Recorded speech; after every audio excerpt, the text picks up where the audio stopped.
কাহন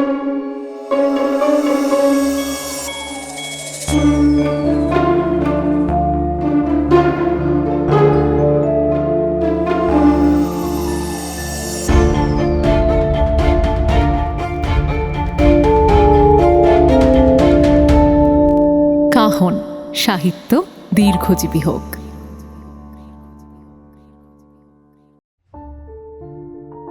সাহিত্যের বিভিন্ন আঙিনা থেকে বাছাই করে নিয়ে আসা কিছু মণি মাণিক্য দিয়ে তৈরি আপনাদের প্রিয় কাহন। হাই, আমি অপরূপা। আজ কাহনে শুনবেন কাজল ভট্টাচার্যের লেখা দুর্দান্ত ক্রাইম থ্রিলার এক্সট্রা। লেখকের জন্ম কলকাতায় 1971 সালে। সাংবাদিকতা ও জনসংযোগ বিষয়ে স্নাতকোত্তর ডিপ্লোমা। লেখালেখির সূচনা কৈশোরে।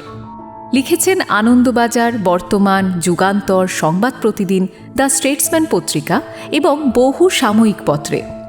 লেখকের কয়েকটি উল্লেখযোগ্য বই মগজ দখল, ব্ল্যাক অপারেশন, জিহাদের কালো চাঁদ, জ্যাক দ্য রিপার পাঠক মহলে বেশ জনপ্রিয়। আজ কাহনে যে গল্পটি শুনবেন সেটি নেওয়া হয়েছে শব্দ প্রকাশন থেকে প্রকাশিত লেখকের বই এক্সট্রা 7 রহস্যের ককটেল বইটি থেকে। এখানে বলে রাখা প্রয়োজন, আজকের গল্পে কিছু উপাদান রয়েছে যেগুলি মূলত প্রাপ্তবয়স্ক শ্রোতাদের জন্য। আচ্ছা, শুরু করার আগে বলে নিই, সিগারেট বা অন্যান্য মাদকদ্রব্য খাবেন না প্লিজ। এগুলি ক্যান্সার সহ আরও অনেক রোগের কারণ। এবং গল্পটা যদি আপনাদের ভালো লাগে তাহলে প্লিজ গল্পতে একটা লাইক এবং হাইপ দেওয়ার পাশাপাশি কাহনে একটা সাবস্ক্রাইব করে আমাদের সাপোর্ট করবেন কাইন্ডলি। শুরু হচ্ছে কাজল ভট্টাচার্যের কাহিনী এক্সট্রা, সাহিত্য দীর্ঘজীবী হোক।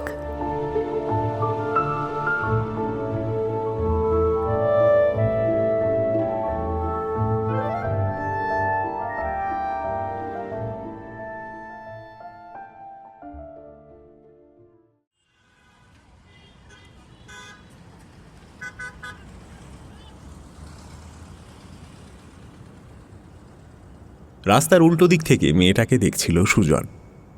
বয়স 30-এর কাছাকাছি হবে, স্লিম চেহারা, দেখতে মোটামুটি।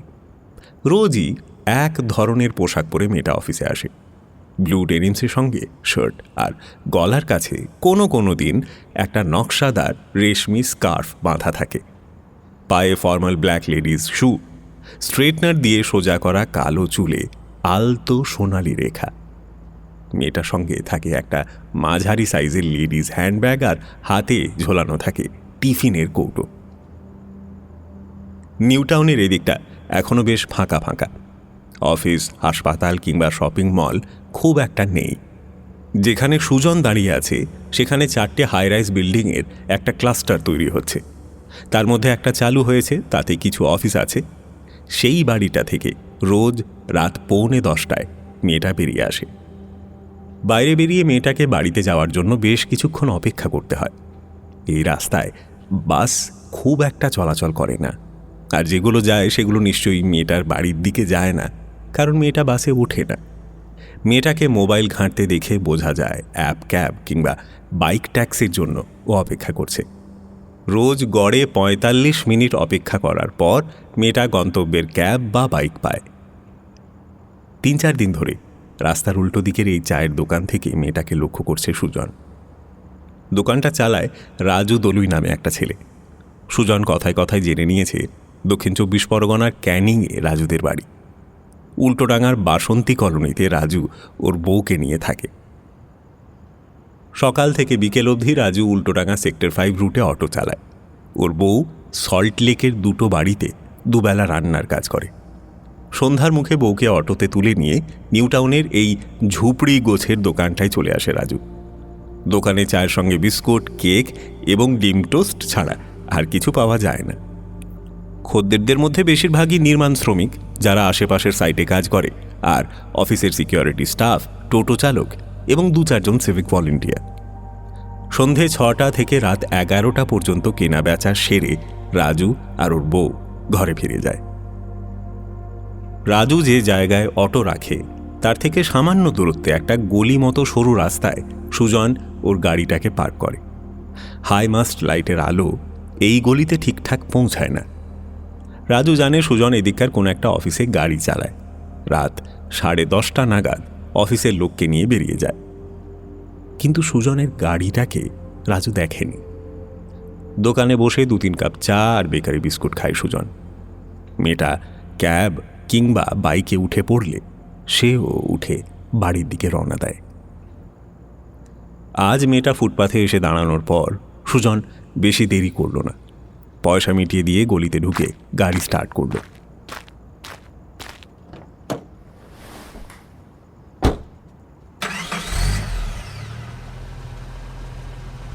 গলিতে কিছু দূর গিয়ে বাঁক নিয়ে ঘুরে বড় রাস্তায় উঠে মেয়েটাকে লক্ষ্য করে ধীরে ধীরে এগোতে লাগল। সুজনের সমস্যা হলো মেয়েটার গন্তব্য তার জানা নেই। শাটল গাড়ির ড্রাইভার যেমন জায়গার নাম ধরে ডাকতে ডাকতে যায়, ওর সেই সুবিধে নেই।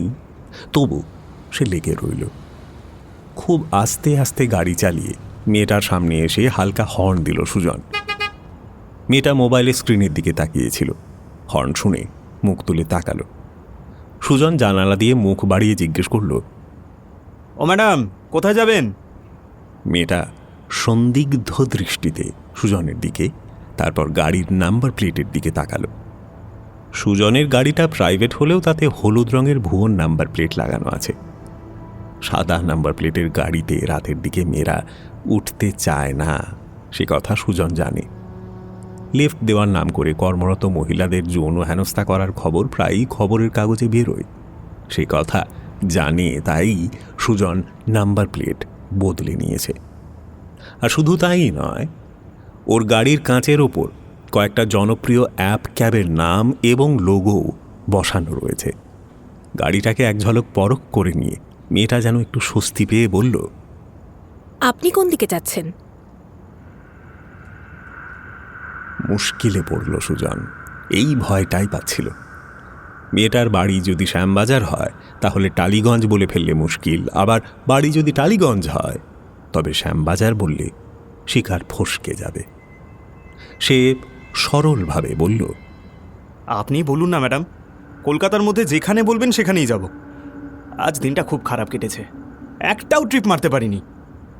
পৈলান যাব, যাবেন? পৈলান? চট করে মনে মনে রুটটা একবার ভেবে নিয়ে সুজন বলল, ঠিক আছে, উঠে পড়ুন। কত নেবেন? 200 দিয়ে দেবেন। রাস্তায় আর একটা প্যাসেঞ্জার পেয়ে গেলে 150 নেব।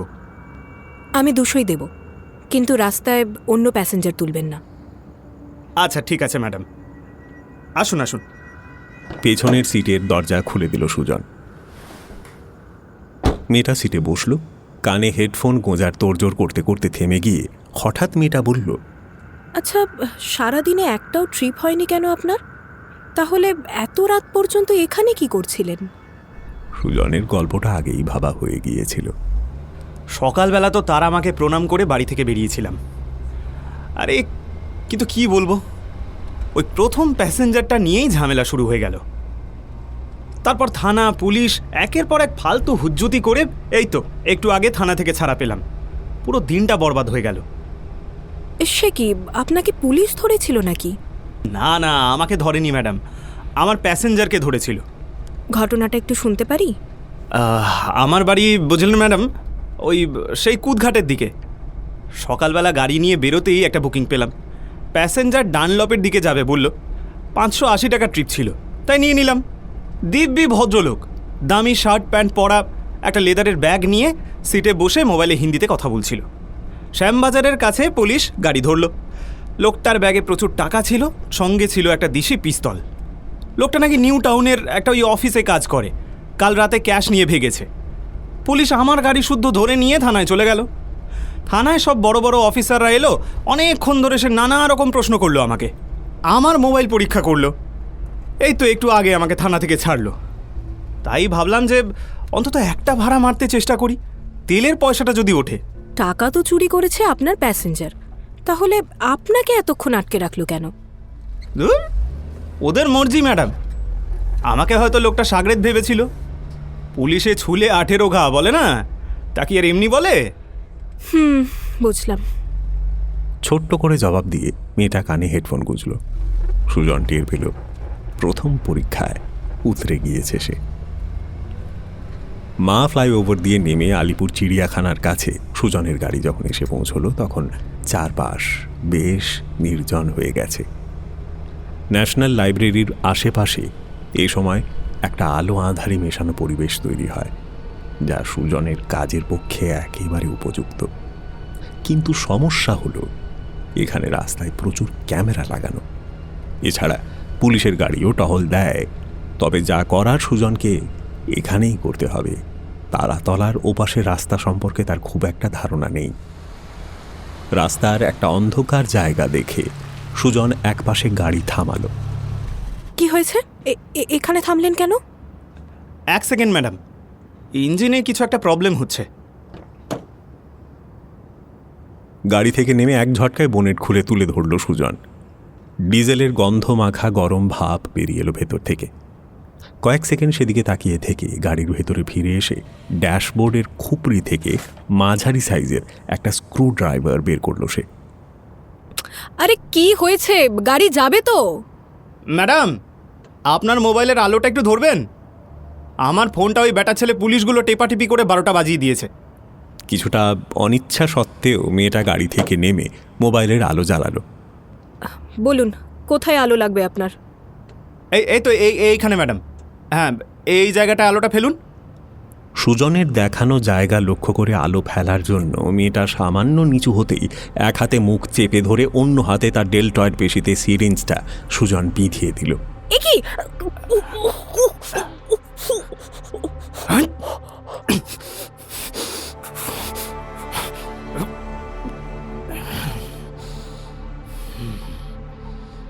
পাঁচ মিলিগ্রাম কেটামিন রয়েছে সিরিঞ্জে। এই কদিন ধরে মেয়েটাকে দেখে সুজনের মনে হয়েছে এর বেশি ডোজ দেওয়ার প্রয়োজন নেই। মেয়েটা সুজনের শক্ত করে ধরে রাখা হাতের মুঠোয় কিছুক্ষণের মধ্যেই নেতিয়ে পড়ল। সুজন মেয়েটাকে গাড়ির পেছনের সিটে শুইয়ে দিয়ে তার উপর একটা চাদর চাপা দিয়ে দিল। এখন বেশ কিছু সময় মেয়েটা অজ্ঞান হয়ে থাকবে। তার মধ্যে সুজনকে বাড়িতে ফিরতে হবে। গাড়ি স্টার্ট করলো সুজন। এখান থেকে মানিকতলায় ওর বাড়িতে ফিরতে বেশি সময় লাগার কথা নয়। তাড়াহুড়ো করা যাবে না। জোরে গাড়ি চালিয়ে ফিরতে গেলে পুলিশের হাতে পড়তে হতে পারে। অনেক খেলিয়ে একটা শিকার তাকে ধরতে হয়। জলদি বাড়ি ফেরার তাড়ায় সেই শিকার হাতছাড়া করার কোনো মানে হয় না।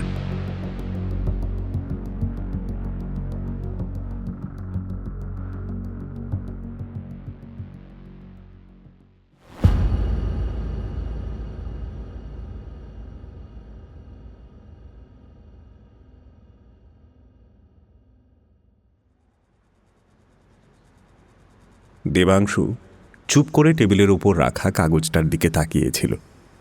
সরকারি অর্ডার যেমন হয় তেমনই একটা নিষ্পৃহ 1 লাইনের চিঠি। চিঠি অনুসারে দেবাংশুকে ডিটেকটিভ ডিপার্টমেন্টের হোমিসাইড সেকশন থেকে রিপন স্ট্রিটের এনফোর্সমেন্ট ব্রাঞ্চে বদলি করা হয়েছে।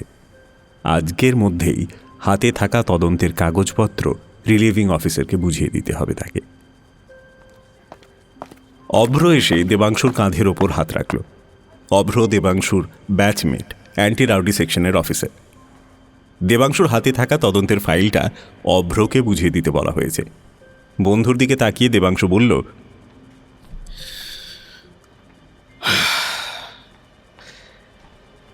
একটা ফাইলই তোকে বোঝাবো, বাকিগুলো তেমন গুরুত্বপূর্ণ নয়। সে বুঝবক্ষণ। অভ্র বলল, চল নিচে থেকে একটু চা খেয়ে আসি। দেবাংশু বুঝল অভ্র ওকে চা খাওয়ার নাম করে সান্ত্বনা দিতে চাইছে।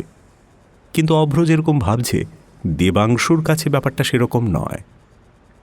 বদলির চাকরিতে স্থানান্তরে যাওয়া তো শর্তের মধ্যেই পড়ে, তবে একটি গুরুত্বপূর্ণ তদন্তের মধ্যে ওকে যেভাবে সরিয়ে দেওয়া হলো সেটা মেনে নেওয়া একটু কষ্টকর বই কি। দেবাংশু চেয়ার ছেড়ে উঠে দাঁড়ালো। চল।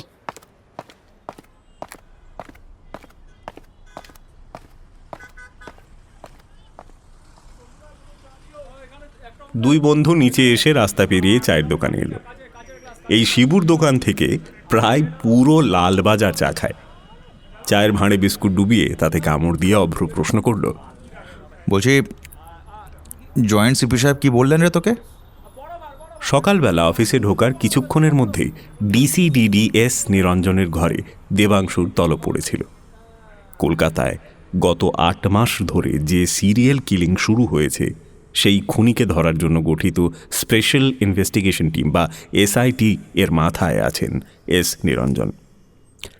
দেবাংশু ভেবেছিল হয়তো কোনো নতুন ডেভেলপমেন্ট আছে, সেজন্য ডিসি মিটিং করবেন, কিন্তু ঘরে ঢুকে সে টের পেল কোনো মিটিং নেই।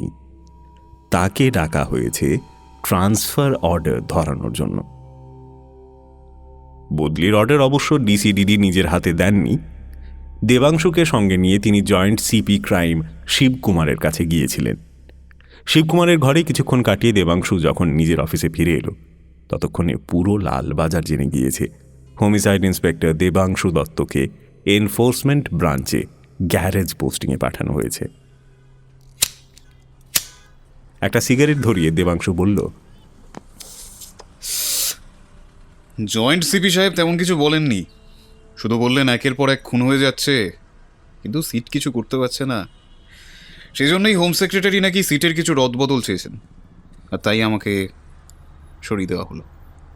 তুই কিছু বললি না কেন? সিটের ব্যর্থতার দায় কি দোষ শুধু একার নাকি?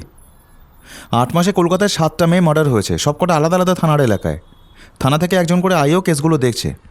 তার উপর রয়েছে সিটের মেম্বার 4 জন, এসি মণ্ডল স্যার, সুপ্রকাশ, ডিসি সাহেব আর তুই। আর পুরো ব্যাপারটা মনিটরিং করছেন জয়েন্ট সিপি সাহেব নিজে। তাহলে সিটের ব্যর্থতার দায় তোর একার হয় কিভাবে? স্যাটিসফ্যাক্টরি রেজাল্ট না পেলে পুরো সিট ভেঙে দিয়ে নতুন করে তৈরি করাই যেত। বেফালতু তোকে একটা পানিশমেন্ট পোস্টিং করে দিল সে। তুই ব্যাপারটা কিছু বুঝতে পারিসনি, তাই না? ওই মণ্ডল স্যার চুগলি করেছে তো? মণ্ডল স্যার খুব করে বলেছিলেন ওর মেয়েকে একটা লিড রোল দেওয়ার জন্য। আচ্ছা ভাই, কিন্তু আমি কি করব বল? মেয়েটার একদম কোনো ট্যালেন্ট নেই। আরে বাবা, নাটক নিয়ে কেউ এমএ পাস করলেই সে ভালো অভিনেতা অভিনেত্রী হতে পারে না, এটা ওকে আমি বোঝাতে পারিনি। সুতরাং আমি ওর শত্রু হয়ে গেলাম। মালটা 1 নম্বরের হারামি। সার্ভিস রেকর্ড দেখলেই বুঝবি লোকটা কত বড় ঢ্যাম না। চিতপুর থানায় থাকাকালীন শ্যামল সাহু নামে একটা পাতাখোরকে পিটিয়ে মেরে সাসপেন্ড হয়েছিল, পরে হাইকোর্ট থেকে ছাড়া পায়। এরপর বড়বাজার থানায় থাকতে পয়সা করে নিয়ে একটা কেস খেলো, ভিজিলেন্স চলছে টানা 9 বছর ধরে। শেষে এই শিবকুমার সাহেব দয়া করে বাঁচিয়ে দিলেন। স্যাটে কেস করে সিনিয়রিটি রেস্টোরেশন করে 3 মাস হলো অ্যাসিস্ট্যান্ট কমিশনার হয়েছে। চলো, ওই হারামের বাচ্চা যে এরকম করবে এটাই স্বাভাবিক। দেখ, এসব আমিও জানি, কিন্তু মণ্ডল স্যারকে আমি পুরোপুরি দোষ দিতে পারি না। হ্যাঁ, সন্তানের প্রতি বাবা মার স্নেহ কিংবা তাদের কাছ থেকে কিছু প্রত্যাশা করাটা অন্যায় নয়। বড় সাহেবের সমস্যা হলো মেয়ের কেরিয়ারের জন্য উনি একজন ভুল লোককে নির্বাচন করেছেন। হ্যাঁ, আমি প্রোডাকশন হাউসের হয়ে সিনেমা কিংবা ওয়েব সিরিজের স্ক্রিপ্ট লিখি। সেই সুবাদে 2-4 জন ডিরেক্টর কিংবা অভিনেতা অভিনেত্রীদের সঙ্গে আমার কিছুটা যোগাযোগ রয়েছে। কিন্তু আমি বললেই তো তারা একজন নতুন কাউকে লিড রোলে নিয়ে নেবে না, এই ভাবনাটা তো ভুল। তাও আমি চেষ্টা করেছিলাম। হ্যাঁ, কিংশুক চক্রবর্তী একটা ওয়েব সিরিজের জন্য মেয়েটা অডিশনও দিয়েছিল, কিন্তু সেখানে গিয়ে এমন থেরিয়েছে যে উল্টে কিংশুক আমাকে খিস্তি করলো। তা আমি কি করবো বল? জয়েন্ট সিপি সাহেবকে কি বলে কান ভাঙিয়েছে কিছু টের পেলি? সাহেবের বডিগার্ড বিষ্ণুকে ধরেছিলাম, ওর কাছ থেকেই শুনলাম কদিন ধরে সাহেবকে ফোন করে করে বলছিল আমি নাকি মন দিয়ে কাজ করছি না। নিবেদিতা সেনের ডেবিউ ছবি শুধু 3টি তাস হিট করে যাওয়ার পর ক্রমাগত সাহেবকে বুঝিয়ে যাচ্ছিল আমি অফিসে কাজ না করে সারাক্ষণ স্ক্রিপ্ট লেখা নিয়ে ব্যস্ত। অথচ নিবেদিতার জন্য এই স্ক্রিপ্টটা আমি লিখেছিলাম 3.5 বছর আগে। ও তখন সবে পুনে ফিল্ম ইনস্টিটিউট থেকে পাশ করে এখানে এসেছে। তুই তো সাহেবকে একবার বোঝাতে পারতিস। কি করে বোঝাবো? কি করে বোঝাবো? সাহেব তো আমার কাছে কিছু জানতে চাননি যে আমি উত্তর দেব। আর উনি অবাঙালি, বাংলা সিনেমার কিছু জানেন বলে আমার মনে হয় না। ওকে বোঝাতে গেলে তাই বিশেষ লাভ কিছু হতো না। ইস, সাহেব সিদ্ধান্ত নেওয়ার আগে একবার তোর সার্ভিস রেকর্ডটা দেখে নিতে পারতেন। তোর সাকসেস রেট 100%। হোমিসাইডে পোস্টিং পাওয়ার পর এমন একটাও কেস হয়নি যা তুই ক্র্যাক করতে পারিসনি। স্যার, এসব খবর সিপি সাহেব নিজেও জানেন, কিন্তু এই কেসটা সলভ করা যাচ্ছে না বলে সবারই মাথা গরম। এখন আর কিচ্ছু বলে লাভ হবে না। যাই হোক, চল গিয়ে তোকে কেসটা বুঝিয়ে দিই। অপ্রসন্ন মুখে দেবাংশুর সঙ্গে অফিসে ফিরে এলো অভ্র। ফাইল ক্যাবিনেট খুলে দুটো মোটা মোটা ফাইল আর এক গাদা বড় সাইজের রঙিন ছবি বের করে টেবিলের উপর রাখল। অভ্র দেখল সবগুলোই মহিলাদের মৃতদেহের ছবি। বিভিন্ন অ্যাঙ্গেল থেকে পুলিশের ফটোগ্রাফার তুলেছে। মহিলাদের সবার বয়স 30-32-এর মধ্যে। মাত্র একজনের গলার নলি কাটা, বাকি দেহগুলিতে আঘাতের কোনো চিহ্ন নেই। তুই প্রায় পুরোটাই জানিস, তবু তোকে সংক্ষেপে ব্যাপারটা একটু বলে দিই। দেবাংশু বলল, গত 8 মাসে কলকাতায় প্রায় 7 জন মহিলার মৃতদেহ পাওয়া গিয়েছে। নিহতদের সবারই বয়স মোটামুটি ওই 30-এর আশেপাশে। সাধারণ ঘরের মেয়ে সকলেই। ছোটোখাটো চাকরি করতো সবাই, মানে sales girl, receptionist, office assistant, এইসব। একজন ছাড়া বাকি সবাইকে খুন করা হয়েছে হেভি ডোজের অ্যানাস্থেটিক ইনজেকশন দিয়ে। শুধু প্রথম খুনটায় মেয়েটাকে মারা হয়েছিল গলার শিরা কেটে। আর যেহেতু শরীরে প্রতিরোধের কোনো চিহ্ন পাওয়া যায়নি, তাই ধরে নেওয়া যায় ওষুধ দিয়ে অজ্ঞান করে তারপর গলা কাটা হয়েছিল। কিন্তু ওষুধের পরিমাণ এতই কম ছিল যে শরীরে তার কোনো ট্রেস পাওয়া যায়নি। আর সবচেয়ে ইন্টারেস্টিং ব্যাপারটা হলো, প্রত্যেকটি মহিলাকে ধর্ষণ করা হয়েছিল, কিন্তু সেটা জীবিত অবস্থায় নয়, বরং মারা যাওয়ার পরে। অর্থাৎ খুনি নেক্রোফিলিয়া আক্রান্ত একজন ব্যক্তি। বাকি ইনফরমেশন তুই আমার এই কম্পিউটারে পেয়ে যাবি। পাসওয়ার্ডটা লিখে নে, বিবেকানন্দ #1863। এর মধ্যে বিবেকানন্দের ভি আর শেষের এটা ক্যাপস। ওকে, তুই লগ ইন করে পাসওয়ার্ডটা চেঞ্জ করে নিস। খুনি কে সেই ব্যাপারে তোর কোনো ধারণা আছে? মানে কাউকে সন্দেহ করছিস? হ্যাঁ, মানে 2 জনকে অ্যারেস্ট করা হয়েছিল, ছেড়েও দেওয়া হয়েছে। একজন হাতুড়ে ডাক্তার, জাল রেজিস্ট্রেশন সার্টিফিকেট নিয়ে প্র্যাকটিস করতো। ওই সোদপুরের দিকে থাকে, বউয়ের সঙ্গে নিত্য অশান্তি করতো। পাড়ার ক্লাব থেকে শুরু করে থানা, পার্টি অফিসের সবাই লোকটার উপর একেবারে হাড়ে হাড়ে চটা। তো সোর্সের কাছ থেকে খবর পেয়ে বাড়িতে রেড করা হয়েছিল। অজ্ঞান করার ওষুধ, সিরিঞ্জ ইত্যাদি উদ্ধার হলেও লোকটার অ্যালিবাই অকাট্য। মানে খুনের সময় লোকটা আলিপুরদুয়ারে ছিল, ওখানে ওর চেম্বারের রোগীরাও সে সাক্ষী দিয়েছে। সোদপুরে বাড়ি, কিন্তু আলিপুরদুয়ারে চেম্বার? আসলে কলকাতায় এখন জাল সার্টিফিকেট নিয়ে প্র্যাকটিস করাটা কঠিন হয়ে গেছে। একটু সন্দেহ হলেই পেশেন্টরা গুগল করে মেডিকেল কাউন্সিলের ওয়েবসাইট থেকে ডাক্তারের রেজিস্ট্রেশন নাম্বার যাচাই করে দেখে। সেজন্য সব জালি ডাক্তাররা এখন নর্থ বেঙ্গল কিংবা আসামে চলে যাচ্ছে, বুঝলি? আর দ্বিতীয়জন? রতন সিং নামে একজন বিহারি ট্যাক্সি ড্রাইভার, সদর স্ট্রিটে থাকে। চাঁদনি মেট্রোর কাছে যে বডিটা পাওয়া গিয়েছিল, ক্যামেরায় ফুটেজ থেকে দেখা যায় একটা সাদা রঙের গাড়ি থেকে সেটাকে ফেলে দেওয়া হচ্ছে। নম্বর মিলিয়ে দেখা যায় গাড়ির রেজিস্ট্রেশন রতন সিংয়ের নামে। কিন্তু পরে রতনকে জেরা করে বুঝেছি যে খুনির নাম্বার প্লেট জাল করেছে। তাছাড়া রতনের গাড়িটা সুইফট আর খুনির গাড়িটা টাটা জেস্ট। কোথা থেকে শুরু করব বলে দে। কলকাতার সব থানা ছাড়াও বিধাননগর, হাওড়া, ব্যারাকপুর আর চন্দননগর কমিশনারকে অ্যালার্ট করা আছে। সবাই নিজেদের মতো সোর্সকে ময়দানে নামিয়েছে। সিটের সবার নিজের নিজের সোর্স কাজ করছে। বেশ কিছু সোর্স মানিও আমরা অলরেডি খরচ করে ফেলেছি। কিন্তু আমার ধারণা এভাবে খুনিকে খুঁজে পাওয়া খুব একটা সহজ হবে না, কারণ খুনি অত্যন্ত ধূর্ত। মেডিকেল সায়েন্স সম্পর্কে বেসিক ধারণা আছে আর বিকৃত মনস্ক। এছাড়া তার সম্পর্কে আমাদের কাছে আর কোনো তথ্য নেই। আমার মনে হয় তুই সবার আগে একবার ওই বেলগাছিয়া ফরেন্সিক ল্যাবে গিয়ে সুষমা মিশ্রর সঙ্গে কথা বলে কেসের এই দিকগুলোকে বুঝে নে। অসুবিধা হলে বলিস, আমি বাইরে থেকে যতটুকু পারি সাহায্য করে দেবো। আধ ঘন্টা পরে দেবাংশু যখন রিলিজ অর্ডার হাতে নিয়ে লালবাজার থেকে বেরোলো, তখন পড়ন্ত বিকেল। ড্রাইভারকে তাড়া দিয়ে দেবাংশু বলল, চল একটু তাড়াতাড়ি টান বাবা, এ বেলার মধ্যে জয়েন করতেই হবে।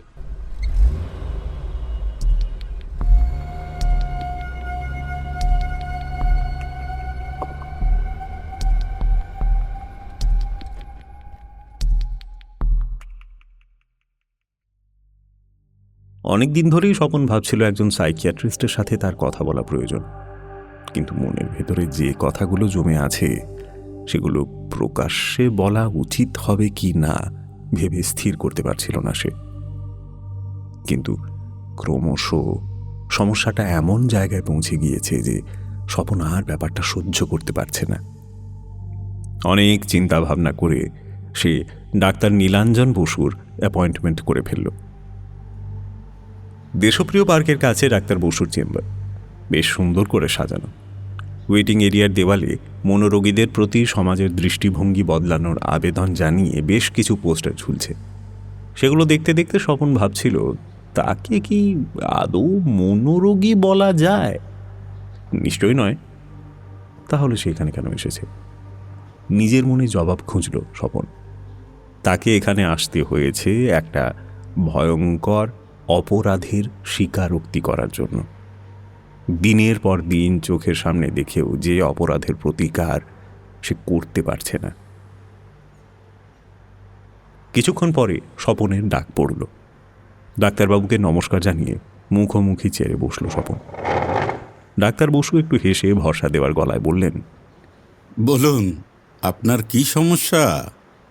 ডাক্তারবাবুর বয়স 55-56, মাথার চুলে কিছু রূপোলি রেখা, চোখে মোটা ফ্রেমের চশমা, কাঁচা পাকা ফ্রেঞ্চ কাট দাড়ি, সাদা শার্ট আর কালো রঙের ট্রাউজার পরে আছেন। ব্লেজারটা চেয়ারের পেছনে ঝুলিয়ে রেখেছেন। স্বপন ভেবে এসেছিল কিভাবে শুরু করবে, কিন্তু ডাক্তারবাবুর মুখোমুখি হয়ে সব কিছু গুলিয়ে গিয়েছে। একটু ভেবে এসে বলল, আমি একটা অপরাধের স্বীকারোক্তি করতে এসেছি ডাক্তারবাবু। চোখের সামনে দিনের পর দিন একটা মারাত্মক ঘটনা ঘটতে দেখেও আমি তার প্রতিবাদ করতে পারছি না। তার ফলে একটা মারাত্মক মানসিক যন্ত্রণা আমায় কষ্ট দিচ্ছে। আপনি আমাকে বাঁচার রাস্তা দেখিয়ে দিন প্লিজ। এরকম রোগী নিজের দীর্ঘ অভিজ্ঞতায় অনেক দেখেছেন নীলাঞ্জন বসু। তিনি আবারও ভরসার হাসি হাসলেন। নিশ্চয়ই আমরা দুজনে মিলে চেষ্টা করে এই পরিস্থিতি থেকে বেরিয়ে আসতে পারবো স্বপন বাবু। আপনি বলুন, অপরাধটা কি এবং সেটা কে করছে? খুন ডাক্তারবাবু, খুন। আমার ভাই একজন খুনি। 7টা খুন করেছে। 2-1 দিনের মধ্যে আরও একটা খুন করবে বলে আমার আশঙ্কা হচ্ছে। কিন্তু বারবার একই ঘটনার পুনরাবৃত্তি চোখের ওপর দেখতে দেখতে আমি ক্লান্ত, বিধ্বস্ত হয়ে পড়েছি।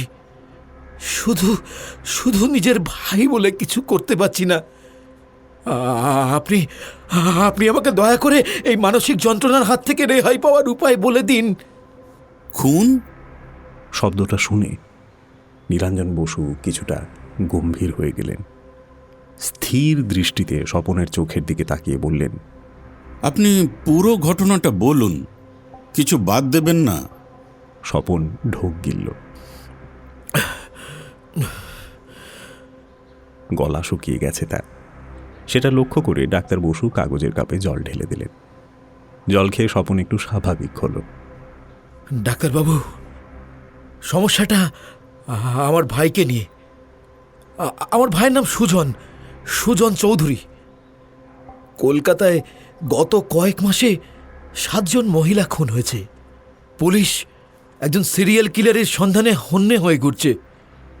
এসব আপনি নিশ্চয়ই খবরের কাগজে নিশ্চয়ই পড়েছেন কিংবা টিভিতে দেখেছেন। আমার ভাই হলো সেই সিরিয়াল কিলার। একটা মেয়েকে তুলে এনেছে কিছুদিন আগে। এবার সুযোগ পেলে ওকেও খুন করবে। আমার কাছে না এসে আপনার তো পুলিশের কাছে যাওয়া উচিত ছিল। গেলেন না কেন? ভয়ে ডাক্তারবাবু, ভয়ে। পুলিশে ধরলে ওর যে ফাঁসি হবে, কেউ বুঝবে না ও একজন মানসিক রোগী। স্বপনবাবু, আপনার ভাই যদি সত্যিই একজন মানসিক রোগী হয় এবং এই খুনগুলো সে সত্যিই করে থাকে, তাহলে কিন্তু আমি কিছু করতে পারবো না। পুলিশ আপনার ভাইকে অ্যারেস্ট করলে তার সত্যিকারের মানসিক সমস্যা আছে কি না সেটা স্থির করবে আদালতের নিযুক্ত মনস্তত্ত্ববিদ। আগে আপনি আমার সব কথা শুনুন, তারপর আপনি যা পরামর্শ দেবেন আমি মেনে নেব। আচ্ছা, বলুন। আমরা 2 ভাই ডাক্তারবাবু। আমি বড়, সুজন 4 বছরের ছোট। ছেলেবেলা থেকেই সুজন খুব মেধাবী। MBBS-এ ভর্তি হয়েছিল। কিন্তু একটা ঘটনার জন্য কন্টিনিউ করতে পারিনি। কলেজ হাসপাতাল থেকে ওকে তাড়িয়ে দেয়। সেই থেকে ওর মধ্যে একটা অসুস্থতা দেখা দেয়। সায়েন্স নিয়ে কোনো রকমে পাস কোর্সের গ্র্যাজুয়েশন করে ছোটোখাটো চাকরি করে। কোনো অফিসেই 1-1.5 বছরের বেশি টিকতে পারে না। বিয়ে করেছিল, টেকেনি। নেশাও করে না।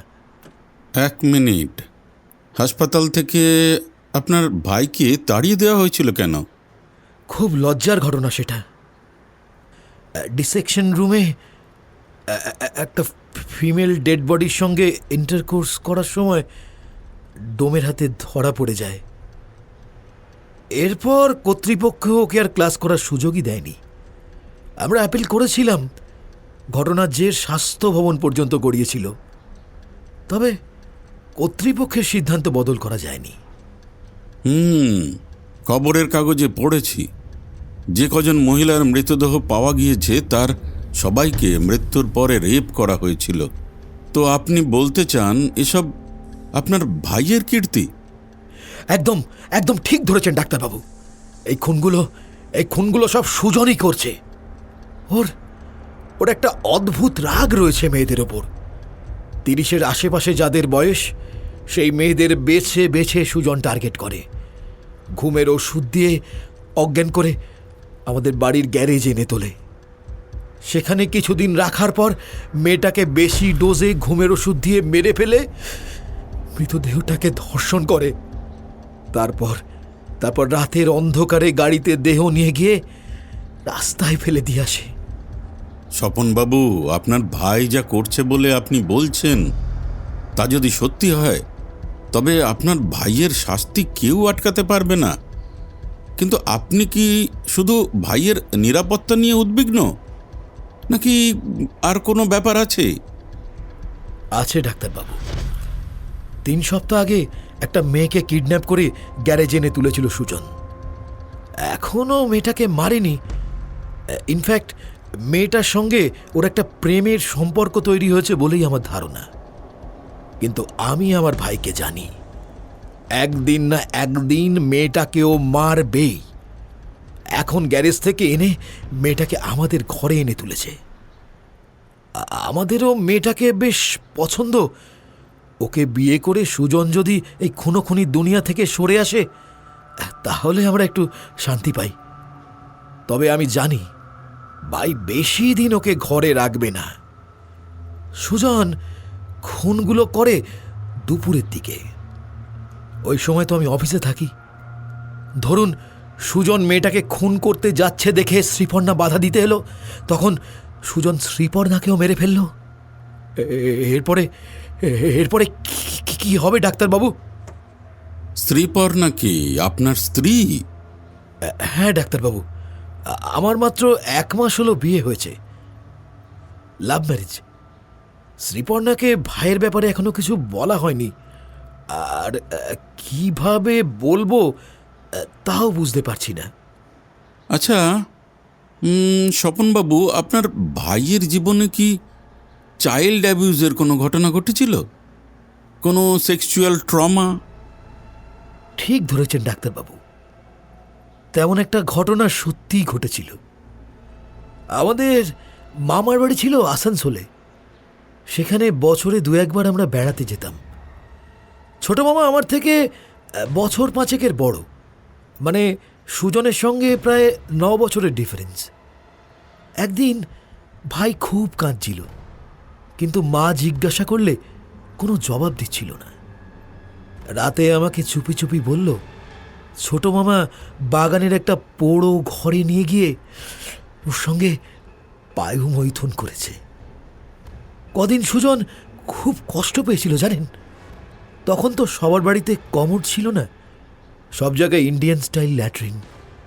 তার ওপর বসলে প্রচণ্ড যন্ত্রণা, রক্তপাত হতো। এই অবস্থা চলেছিল 8-10 দিন। এরপর সুজনকে নিয়ে আর কখনো মামা বাড়িতে যাওয়া হয়নি। আপনার মা জানতে পারেননি কিছু? তিনি কিছু বলেননি? আমাদের মানিকতলার বাড়িতে ফিরে আসার পর মাকে আমরা 2 ভাই মিলে বলেছিলাম, কিন্তু সে যুগে তো আজকালকার মতো সচেতন লোকজন ছিল না। মা ব্যাপারটার গুরুত্ব বুঝতেই পারেননি। তিনি শুধু বলেছিলেন, সুজন যখন যেতে চায় না তখন ওকে আর আসানসোলে নিয়ে যাওয়া হবে না। আর আপনার বাবা? স্বপন কিছু একটা জবাব দিতে যাচ্ছিল, তার আগেই দরজায় ঠক ঠক করে একটা আওয়াজ হলো। বাইরে থেকে শ্রীপর্ণার কণ্ঠস্বর ভেসে এলো। এই কি গো, আর কতক্ষণ বাথরুমে কাটাবে বলো তো? ব্রেকফাস্ট তো ঠান্ডা হয়ে যাচ্ছে। বেরোবে কখন? বেরো তাড়াতাড়ি। তাড়াতাড়ি শাওয়ারের কল বন্ধ করে গা মুছে বাথরুম থেকে বেরিয়ে এলো স্বপন।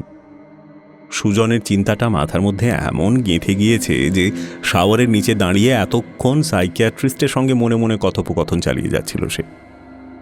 এরকম আর কিছুদিন চললে স্বপন সত্যি পাগল হয়ে যাবে।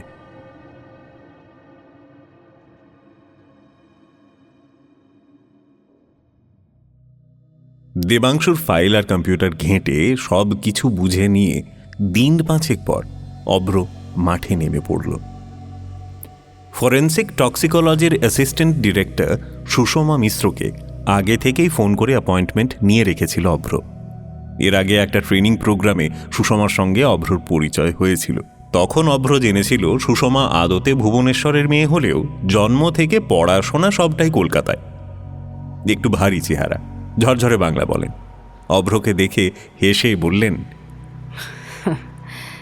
আসলে এই কেসটা তো শুরু থেকে দেবাংশুবাবু দেখছিলেন। আপনি নতুন দায়িত্ব পেলেন বুঝি? সবই তো বোঝেন ম্যাডাম, যাযাবরের জীবন আমাদের। হুকুম হলেই ডেরা বদলে যায়।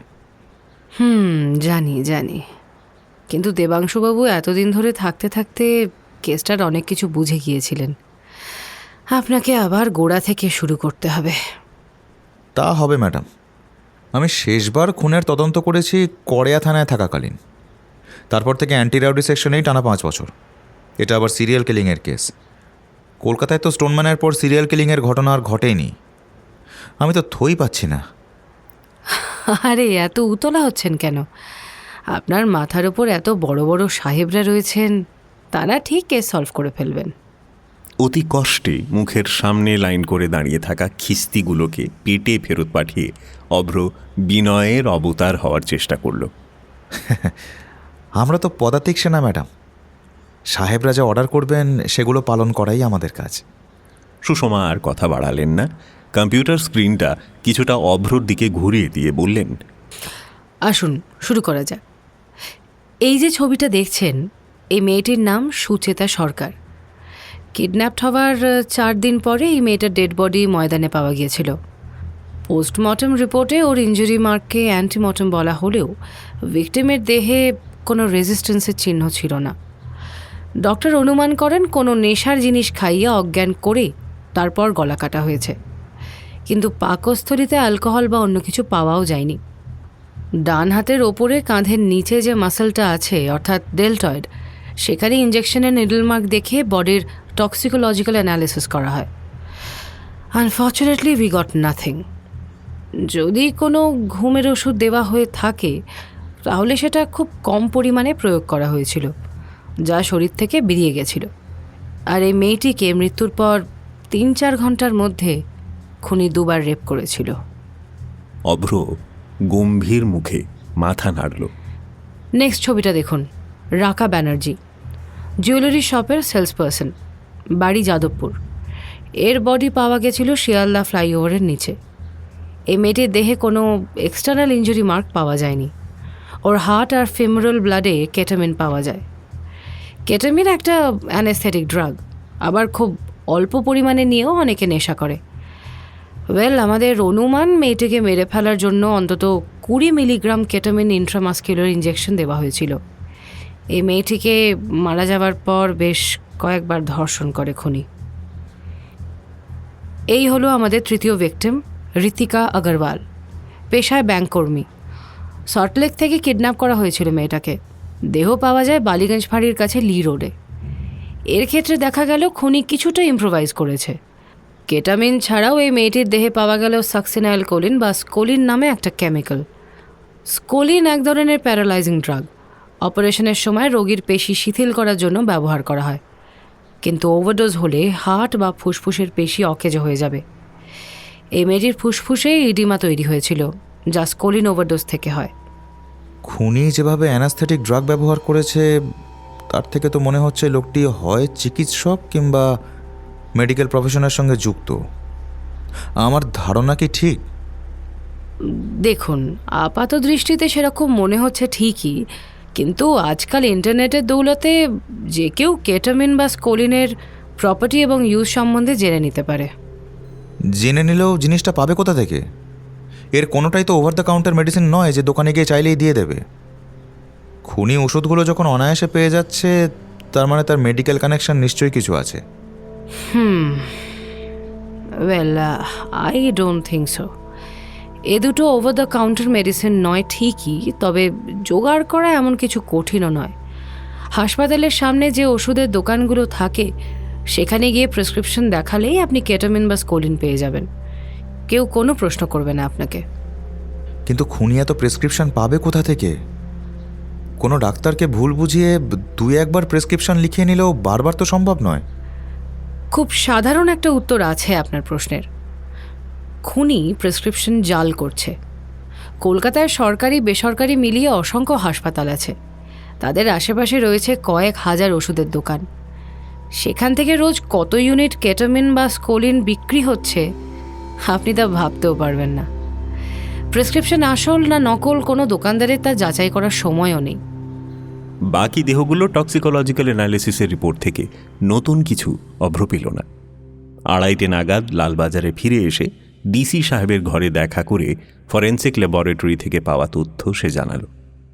অভ্র দেখল ডিসি এসব তথ্য আগে থেকেই জানেন, কিন্তু কলকাতার হাজার হাজার ওষুধের দোকানে সার্ভেলেন্স চালানো সম্ভব নয়। সুতরাং সোর্সের ওপর নির্ভর করা ছাড়া উপায় নেই। অভ্র বলল, স্যার, এই কেসে আমি একেবারে নতুন। আগে যা যা হয়েছে তার প্রায় কিছুই জানি না। দেবুর ফাইল থেকে পড়ে বুঝতে হলে সময় লাগবে। আপনি যদি কাইন্ডলি একবার টিমের বাকি সবাইকে একটু ডেকে নিতেন তাহলে আমার কাজ করতে একটু সুবিধা হতো। প্রস্তাবটা ডিসি সাহেবের পছন্দ হলো। তিনি দ্রুত সাইবার সেলের সাব ইন্সপেক্টর সুপ্রকাশ ঘোষ আর অ্যাসিস্ট্যান্ট কমিশনার রামকৃষ্ণ মণ্ডলকে চেম্বারে ডেকে নিলেন। সুপ্রকাশ নিহতদের কল লিস্ট নিয়ে এলো। নিখোঁজ হবার কয়েক ঘন্টার মধ্যে সবার ফোন আচমকা বন্ধ হয়ে গিয়েছে। প্রত্যেকেই রাত 9:30 থেকে 10:30 মধ্যে বাড়ি ফিরছিল। ভিকটিমকে শেষবার যেখানে দেখা গিয়েছে সেখান থেকে যে জায়গায় মোবাইল সুইচ অফ হয়ে গিয়েছে তার প্রত্যেকটি রুট ধরে ধরে পরীক্ষা করে দেখেছে সুপ্রকাশ। সব ক্ষেত্রেই অপহরণ করা হয়েছে বাড়ি ফেরার পথে। নিহতদের সহকর্মীদের সঙ্গে জিজ্ঞাসাবাদ করে জানা গিয়েছে তাদের সবাই রাতে শাটল গাড়ি বা বাইক ধরে বাড়িতে ফিরত। সুতরাং গাড়ির মধ্যে তাদের ঘুমের ওষুধ দিয়ে কাবু করে ফেলেছে আততায়ী। আর এরপর সবার আগে মোবাইল সুইচ অফ করে দিয়েছে যাতে টাওয়ার লোকেশন ট্রেস না করা যায়। খুন করার পরেও ফোনগুলো আর চালু করা হয়নি। এ থেকে বোঝা যায় খুনি খুব সতর্ক। মন্ডল সাহেব, আমাদের মিসিং পারসনস ডেটা আপডেটেড আছে তো? এস নিরঞ্জন তার ভাঙা বাংলায় জানতে চাইলেন। Yes sir. চেয়ার থেকে প্রায় লাফিয়ে উঠে রামকৃষ্ণ মণ্ডল বললেন, তবে স্যার আমার মনে হয় কলকাতায় আর খুন হবে না। সিরিয়াল কিলিংয়ের কেসগুলো যদি আপনি একটু ভালো করে স্টাডি করে দেখেন তাহলে দেখবেন এই খুনগুলো যেমন হঠাৎ করে শুরু হয় তেমনই হঠাৎ করে বন্ধ হয়ে যায়। এই তো প্রায় 1 মাস হলো নতুন কোনো খুনের খবর আমরা পাইনি। তাহলে ধরেই নেওয়া যায় খুনি হয় অন্য কোনো কেসে পুলিশের কাস্টাডিতে ঢুকেছে কিংবা পরিকল্পনা বদল করে শহর ছেড়ে দূরে কোথাও চলে গিয়েছে। কি সুপ্রকাশ, অভ্র ঠিক বললাম তো? I'm not at all interested about your perception of any theoretical discussion. আমি আপনাকে খুব সিম্পল একটা প্রশ্ন করেছিলাম, আমাদের মিসিং পারসনস লিস্ট আপডেটেড আছে কি না? সেটা কি আছে? আছে স্যার। ওকে, অ্যাজেন্ডেড কলকাতা পুলিশের জুরিসডিকশনে কতজন মিসিং আছে? তাদের মধ্যে মহিলা কজন আছে? মাথা চুলকে মণ্ডল বললেন, স্যার রোজ গড়ে কলকাতায় 5-6 জন লোক মিসিং থাকে। এদের মধ্যে ধরুন ওই 50% মহিলা। শীতকালে মিসিং পারসনসের সংখ্যা বাড়ে। কলকাতার বাইরে থেকে বহু মানুষই ভিক্টোরিয়া কিংবা চিড়িয়াখানা দেখতে এসে হারিয়ে যায়। এদের বেশিরভাগকে কয়েক ঘন্টার মধ্যে খুঁজেও পাওয়া যায়। এটা এটা একটা ডায়নামিক প্রসেস। থামুন আপনি, এসব শুনে আমার কি হবে? হ্যাঁ, আমি খুব স্পেসিফিক্যালি জানতে চাই আজকের দিনে কলকাতা পুলিশের এলাকায় কতজন মহিলা মিসিং আছেন। তাদের পুরো প্রোফাইল আমার টেবিলে চাই 8 ঘন্টার মধ্যে। স্যার আমি সকালেই চেক করেছি। অভ্র বলল। আজকের দিনে কলকাতায় মিসিং পারসনস 4 জন, তার মধ্যে 2 জন পুরুষ, তাদের আমরা লিস্টের বাইরে রেখেছি। বাকি 2 জন মহিলা। রাধারানী গুছাই, বয়স 57, লেক থানা অঞ্চলে বাড়ি। ভদ্রমহিলার মাথায় গণ্ডগোল আছে, মাঝে মাঝে বাড়ি থেকে বেরিয়ে ঠিকানা ভুলে যান, পরে ফিরে আসেন। গত 11 দিন ধরে তিনি নিরুদ্দেশ। এবার বাড়ি ফিরছে না দেখে স্বামী আর ছেলে থানায় ডায়েরি করেছে। নোট নিতে নিতে ডিসি প্রশ্ন করলেন, আরেকজন? 25 দিন আগে 11ই নভেম্বর রাত থেকে নিখোঁজ মিসমি রায়, বাড়ি যাদবপুর। নিউ টাউনে কনস্ট্রাকশন কোম্পানির রিসেপশনিস্ট। অফিস থেকে বেরিয়ে বাড়ি ফেরেনি। মোবাইল টাওয়ারের শেষ লোকেশন বেলডেভিয়ার রোড, ন্যাশনাল লাইব্রেরির কাছে। অত রাতে মেয়েটা বাড়িতে না ফিরে অন্য রাস্তায় কেন যাচ্ছিল সেটা জানা যায়নি। ভেরি গুড আবরা, তুমি টিমে জয়েন করবার কয়েক ঘন্টার মধ্যে যে ইনফরমেশনগুলো পেয়েছো তা আমাদের সিনিয়র অফিসারদের চোখে এড়িয়ে গিয়েছে। এই স্পিরিটটা দূরে রেখো। খুনি খুন করা বন্ধ করে সন্ন্যাসী হয়ে গেলে তাকে ছাড়া যাবে না। নাও মিটিং ইজ ওভার। ডিসি সাহেবের ঘর থেকে বেরিয়ে সুপ্রকাশ আর অভ্র কথা বলতে বলতে পাশাপাশি হাঁটছিল। পাশে এসে অভ্রর কাঁধে হাত রাখলেন রামকৃষ্ণ মণ্ডল। এই যে ব্রাদার, খুব উড়ছো আজকাল। তা ভালো ভালো ভালো ভালো, কিন্তু দেখো বেশি উপরে উঠতে গিয়ে আবার মাটিতে আছাড় খেও না। স্যার একটা কথা বলবো? বলো বলো, বলার মতো কিছু তো বাকি রাখোনি আর। সাহেবের সামনে আমাকে যেভাবে বেইজ্জত করলে। অভ্র প্রায় বলে ফেলেছিল, আপনার কখনো মনে হয় না যে আপনি আপনার নিজের নামটার প্রতি অবিচার করছেন? নামের সঙ্গে চরিত্রের যদি এক বিন্দু মিলও থাকতো তাহলে আজকে আপনি অনেক সম্মানিত মানুষ হতেন। কিন্তু বড় সাহেবের মুখের ওপর এই কথা বলা যায় না। পুলিশ একটা ডিসিপ্লিন ফোর্স, সেখানে বেয়াদবির স্থান নেই। কিছু না স্যার, একটা কথা ভাবছিলাম, ব্যাপারটা একটু চেক করে আপনাকে জানাবো। তুমি আমাকে অপমান করছো? অভ্র কিছু একটা চেপে যাচ্ছে বুঝতে পেরে রাগে গর্জে উঠলেন রামকৃষ্ণ মণ্ডল। মনে রেখো, আমি অ্যাসিস্ট্যান্ট কমিশনার, তোমার সুপিরিয়র। তুমি যা করছো সেটা ডিরেক্ট ইনসাবঅর্ডিনেশন। কি যে বলেন স্যার, আমি আপনাকে অপমান করব কেন? আসলে আমি একটা লিড ফলো করছি, একটু শিওর হয়ে আপনাকে জানাবো। কথাটা ছুঁড়ে দিয়ে আর পেছনে তাকালো না অভ্র। দাঁড়িয়ে থাকলেই কথায় কথা বাড়বে। সুপ্রকাশের সঙ্গে জোরে হেঁটে নিজের ঘরে এসে ঢুকলো। ফাইল গুছিয়ে নিয়ে ফোন করলো দেবাংশুকে। তুই আছিস অফিসে? এই বেরোবো করছি, এখানে তো কাজের চাপ নেই। আমাকে একটু সাহায্য করতো। একবার ব্রডওয়েতে আসতে পারবি? 2 প্যাক হুইস্কি খেয়ে কয়েকটা পয়েন্ট একটু ঝালিয়ে নিতাম।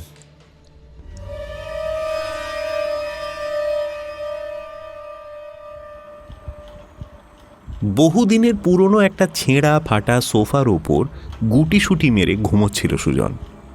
আচমকা ঘুম ভেঙে যেতে ধড়মড়িয়ে উঠে বসল সে। প্রথমেই পাশের ঘরে মেয়েটা ঠিক মতো আছে কি না দেখে এলো সুজন। গত 3 সপ্তাহের বেশি ধরে এটাই তার রুটিন হয়ে দাঁড়িয়েছে। কাজটা খুব বিরক্তিকর, কিন্তু মেয়েটার ব্যাপারে সুজন সিদ্ধান্ত নিতে পারছে না।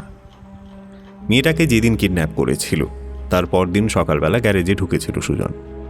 আগের দিন গাড়ি থেকে নামিয়ে হাত পা এবং চোখ ভালো করে বেঁধে দেওয়ালে ঠেস দিয়ে মেয়েটাকে বসিয়ে সুজন গ্যারেজ থেকে বেরিয়ে গিয়েছিল। তখন অনেক রাত। এতক্ষণে মেয়েটার আচ্ছন্নতা কেটে যাওয়ার কথা, তবে কেটামিন ইঞ্জেকশন দিলে অনেকে হ্যালুসিনেট করে, ভুলভাল বকে। কিন্তু সুজন গ্যারেজে ঢুকে দেখেছিল মেয়েটা হাত পা বাঁধা অবস্থায় বসে গুনগুনিয়ে একটা গান গাইছে। সুজন একটা কাঠের টুল টেনে এনে মেয়েটার মুখোমুখি বসল। এটার গান থামেনি।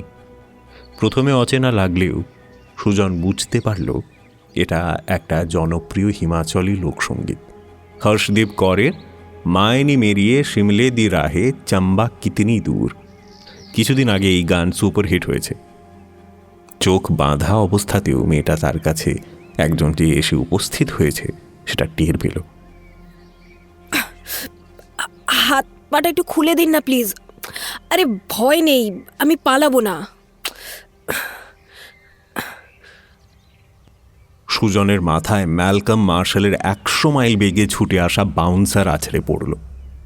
তার কোনো শিকার অপহরণের পর আজ অবধি এরকম স্বাভাবিকভাবে তার সঙ্গে কথা বলেনি।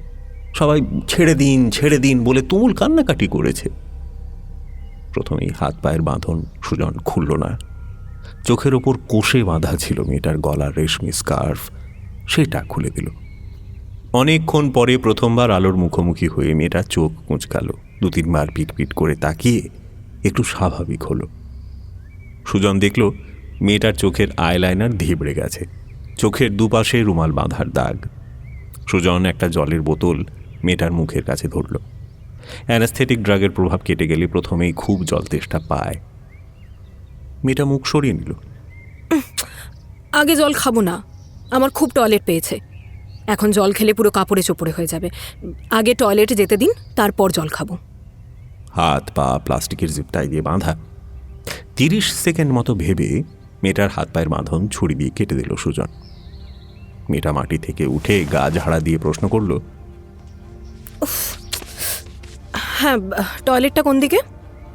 সুজন কোথায় যেন মেয়েটার ব্যক্তিত্বের কাছে হেরে যাচ্ছিল। এটা গ্যারাজ, এখানে বাথরুম নেই। তাহলে কি করব বলে দিন। আপনার মতো আমার তো আর প্যান্টের চেন খুলে দেওয়ালের পাশে দাঁড়িয়ে গেলেই প্রবলেম সলভ হবে না।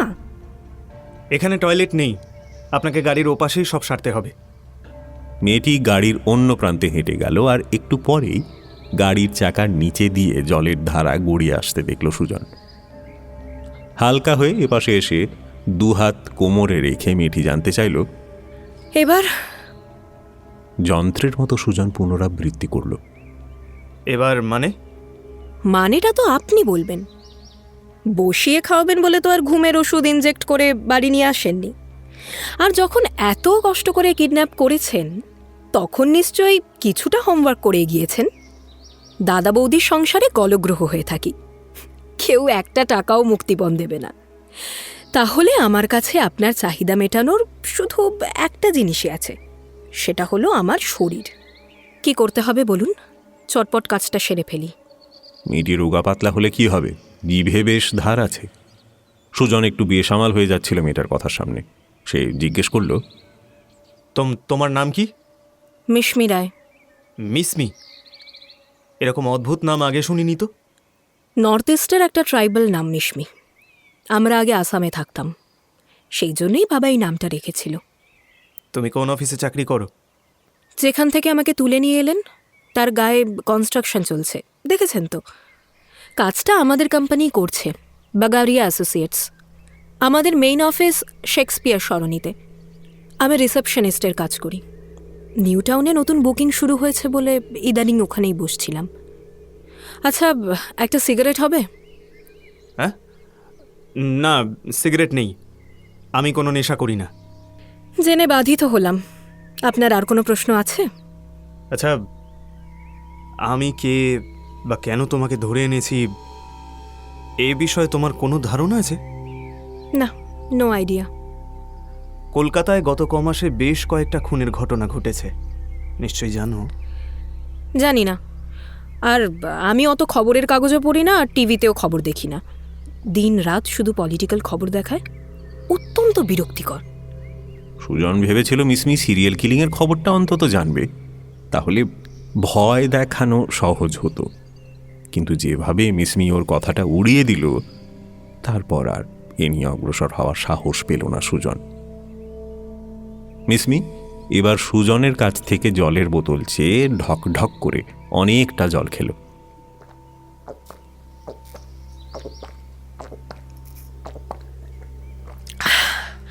আচ্ছা, কিছু খেতে টেতে দেবেন তো? বাড়িতে তো কোনো খাবার নেই। বাহ, তাহলে আর কি। তাহলে আপনার যা প্রয়োজন সেটা মিটিয়ে ফেলে আমাকে ছেড়ে দিয়ে আসুন। আমার কোনো প্রয়োজন নেই। এই ন্যাকামি করবেন না তো। কোনো প্রয়োজন ছাড়াই এত আয়োজন করে তুলে এনেছেন, এটা আমাকে মানতে হবে। কি চাই আপনার? শরীরটা তো ঠিক আছে, আসুন, আমি রেডি। বারবার এক কথা কেন বলছো? তোমার শরীর নিয়ে অনেক টানাটানি হয়েছে বুঝি? ঠোঁট কামড়ে ধরল মিসমি। সুজন দেখল তার গাল গড়িয়ে জলের ধারা নামছে। অবাঙালি কোম্পানিতে চাকরি করে হাড় ভাঙা খাটুনির পর মাসে মাত্র 22,000 টাকা পাই। দাদা বৌদিকে রীতিমতো টাকা দিয়ে থাকতে হয়, ওই রোজগারে চলে না। তাই বস আর তার বন্ধুদের সঙ্গে মাসে 2-1 ওই হোটেল কিংবা দীঘা মন্দারমণি যাই। ওই এক্সট্রা ইনকামটাই আমার সম্বল। মেয়েদের চোখের জল অনেক দেখেছে সুজন। এই গ্যারেজে তার হাতে 7 জনের প্রাণ গিয়েছে। চোখের জল তাকে কম দেখতে হয়নি। প্রাণে বাঁচার তাগিদে অনেক মেয়ে পা জড়িয়ে ধরে কান্নাকাটি করে, টাকা পয়সা দিতে চায়। সুজন সেসবে কখনো টলেনি। কিন্তু মিসমির সামনে সুজন আগাগোড়া কিছুটা অসহায় বোধ করছে। তাকে কে কেন ধরে নিয়ে এলো সে ব্যাপারে মেয়েটির কোনো উৎসাহই নেই। জীবন সম্পর্কে কেমন একটা উদাসীন নিষ্পৃহ ভাব যেন রয়েছে মেয়েটার মধ্যে। মিসমির হাত পা ফের বেঁধে রেখে গ্যারেজ থেকে বেরিয়ে এসেছিল সুজন। 20 মিনিট বাদে ফিরে এসেছিল 1 প্লেট গরম ম্যাগি নিয়ে। গোগ্রাসে গিলে নিয়েছিল মিসমি পুরোটা। বিকেলের দিকে একটা সিগারেটও এনে দিয়েছিল মিসমিকে। 1 বুক ধোঁয়া গিলে তৃপ্তভাবে মিসমি বলেছিল, বাঁচালেন। কথাটা শুনে সুজনের বুকের ভেতরে একটা ধাক্কা লেগেছিল। আর কথা না বাড়িয়ে সে উঠে গিয়েছিল সামনে থেকে। সেদিন রাতে পাড়ার হোটেল থেকে ভাত আর ডিমের ঝোল এনে দিয়েছিল। মাসটা নভেম্বর হলেও শীত তেমন পড়েনি। তবে গ্যারেজের ভেতরটা ঠান্ডা স্যাঁতস্যাঁতে, তাই একটা কম্বল এনে দিয়েছিল সে মিসমিকে। 2-3 দিন পরেই সুজন টের পেল গ্যারেজের ভেতরটা মানববর্জ্যের দুর্গন্ধে ভরে গিয়েছে। সুতরাং মিসমিকে নিজের ঘরে নিয়ে আসতে সে একরকম বাধ্য হয়েছিল। এই 1 সপ্তাহ ধরে বেশ কয়েকবার চেষ্টা করেও সে মিসমিকে ইঞ্জেকশন দিতে পারেনি। রোজ সিরিঞ্জে ওষুধ ভরে নিঃশব্দে মিসমির কাছে এসে দাঁড়িয়ে থাকত সুজন। দেখতে পেত মিসমি কম্বল মুড়ি দিয়ে অকাতরে ঘুমোচ্ছে। ফিরে যাওয়ার সময় সুজন ভাবত, আজ হলো না ঠিকই, কিন্তু কাল অবশ্যই কাজটা সেরে ফেলতে হবে তাকে। সুজনদের বাড়িটা 2 তলা। 1 তলায় গ্যারেজ, 2 তলাটা পুরো সুজনের একা। 3 তলায় থাকে সুজনের দাদা আর তার সদ্য বিবাহিত স্ত্রী। মিসমিকে ঘরে নিয়ে আসার আগেই সুজন তাকে সাবধান করে বলেছিল, শোনো, তুমি কিন্তু একদম 3 তলায় ওঠার চেষ্টা করবে না। দাদা বৌদির সঙ্গে আমার কথাবার্তা নেই। ঘরে ঢুকেই আঁতকে উঠে মিসমি বলেছিল, ইস, তোমার ঘরটা কি নোংরা, সাফ না করলে আমি এখানে থাকতে পারবো না। কথাটা বলেই জিভ কেটেছিল মিসমি। এ বাবা, সরি, আপনাকে তুমি বলে ফেললাম। তুমিটাই থাক। অনেকদিন কারো মুখে তুমি কথাটা শুনিনি। কয়েকদিনের মধ্যে ঝাঁটা বালতি জোগাড় করে ঘরদোর পরিষ্কার করে দিয়েছিল মিসমি। গ্যারেজের নোংরাও নিজেই সাফ করেছিল। সুজনকে ঠেলে বাজারে পাঠিয়ে সবজি মাছ এসব আনিয়েছিল। রান্না করার জন্য কিছু বাসন থাকলেও স্টোভ কিংবা ওভেন ধরনের কিছু জিনিস সুজনের ঘরে ছিল না। মিসমির টাকা থেকে সেটাও কেনার ব্যবস্থা হলো। সুজন দেখল মিসমি খুব ভালো রান্না জানে না, কিন্তু সুজনের খুশির জন্য আপ্রাণ চেষ্টা করে যাচ্ছে। একেই কি তাহলে স্টকহোম সিনড্রোম বলে? দুপুরবেলা খাওয়া দাওয়া সেরে সোফার ওপর বসে বসে ভাবছিল সুজন। অপহরণকারীর প্রতি অপহৃতের সমবেদনাকে স্টকহোম সিনড্রোম বলা হয়। অপরাধ সংক্রান্ত পড়াশোনা করতে গিয়ে সুজন জেনেছিল 1973 সালে সুইডেনের স্টকহোম শহরে একটি ব্যাংক ডাকাতির ঘটনার সুবাদে ইংরেজি ভাষায় শব্দটা চালু হয়েছে। ইয়ান এরিক ওলসন নামে পেরোলে খালাস পাওয়া এক অপরাধী ব্যাংকের মধ্যে ঢুকে 4 জনকে 6 দিন ধরে ভল্টের মধ্যে আটকে রেখেছিল। কিন্তু পুলিশ তাদের মুক্ত করার পর কেউই ওলসনের বিরুদ্ধে সাক্ষী দিতে চায়নি। কিন্তু মিসমির ব্যাপারটা কি আদৌ স্টকহোম সিনড্রোম? সুজন কি নিজেও মেয়েটার উপর দুর্বল হয়ে পড়েনি? তা না হলে সে মেয়েটাকে খুন করতে পারছে না কেন? মেয়েদের ঘৃণা করে সুজন। তাদের ঠান্ডা হয়ে যাওয়া প্রতিরোধহীন দেহ তার পছন্দের মৃগয়া ক্ষেত্র। জীবন্ত অবস্থায় একটি মেয়ে যতটাই ঘৃণার মারা যাওয়ার পর তার শরীর ততটাই আকর্ষণীয় হয়ে ওঠে। মৃতের সঙ্গে সম্ভোগের সুযোগ যে পায়নি তাকে এর স্বাদ বোঝানো সম্ভব নয়। প্রথম শিকারের গলার নলি কেটে দিয়েছিল সুজন। সেই রক্তাক্ত দেহের সঙ্গে সঙ্গম করার পর তার সারা দেহ রক্তে মাখামাখি হয়ে গিয়েছিল। ঘেন্না করেছিল সুজনের। তারপর থেকে সে আর গলা কাটার মতো ভুল করেনি। কেটামিনের সঙ্গে স্কোলিন মিশিয়ে ইঞ্জেকশন দিলেই কয়েক মিনিটের মধ্যেই সব শেষ। অবিকৃত দেহ ভোগ করার মজাই আলাদা। সুজনের দাদা বৌদি কিন্তু মিসমির উপর লক্ষ্য রাখছে। সেই জন্য মিসমিকে কাজের সময়টুকু ছাড়া ঘরেই আটকে রাখে সুজন। বাজারে যায় ঘরে তালা মেরে, রান্না করার সময় পেছনে দাঁড়িয়ে লক্ষ্য রাখে। দাদা বৌদির সঙ্গে মিসমি কথা বলুক সেটাও চায় না। এসব ভাবতে ভাবতে কখন যেন সে ঘুমিয়ে পড়েছিল। ঘুমের মধ্যে একে একে দেখা দিল সুচেতা, রাকা, ঋতিকা, দেবযানী এবং আরও অনেকে। তারা সুজনকে চেপে ধরে জানতে চেয়েছিল তাদের কি দোষ, সুজনের কি প্রত্যাশা ছিল তাদের কাছে। কোনো প্রত্যাশা ছিল না। অচেনা মানুষের কাছে কারো কোনো প্রত্যাশা থাকে না। এই কথাটা মৃতদের কিছুতেই বুঝিয়ে উঠতে পারছিল না সুজন। শ্রীময়ী নামের মেয়েটা সুজনের 6 নম্বর শিকার। সে আঙুল তুলে বলল, স্বীকার করো তুমি মিশমির প্রেমে পড়েছ, তাই ওকে মারতে পারোনি। প্রেমে পড়েছে, বেশ করেছি। না না, তুমি বেশ করনি। তুমি কারোর প্রেমে পড়তেই পারো না। 100 বার পারি। ঘুমের মধ্যে চিৎকার করে উঠেছিল সে। পারো না কারণ তোমার সেই অধিকারই নেই। আর যদি মিশমির সঙ্গে প্রেম করতেই হয় তাহলে আগে আমাদের সবার জীবন তোমাকে ফিরিয়ে দিতে হবে। বলো বলো, পারবে তুমি? ঘুমটা ভেঙে গেল সুজনের। ধড় মড়িয়ে উঠে বসে কিছু সময় চুপ করে সোফার উপর বসে রইল সে। তারপর গিয়ে মিসমির ঘর পরীক্ষা করল। বাইরে থেকে আটকানো। জানলা দিয়ে দেখা যাচ্ছে মেয়েটা সিলিংয়ের দিকে তাকিয়ে গুনগুনিয়ে গাইছে, पल पल दिल के पास तुम रहती हो।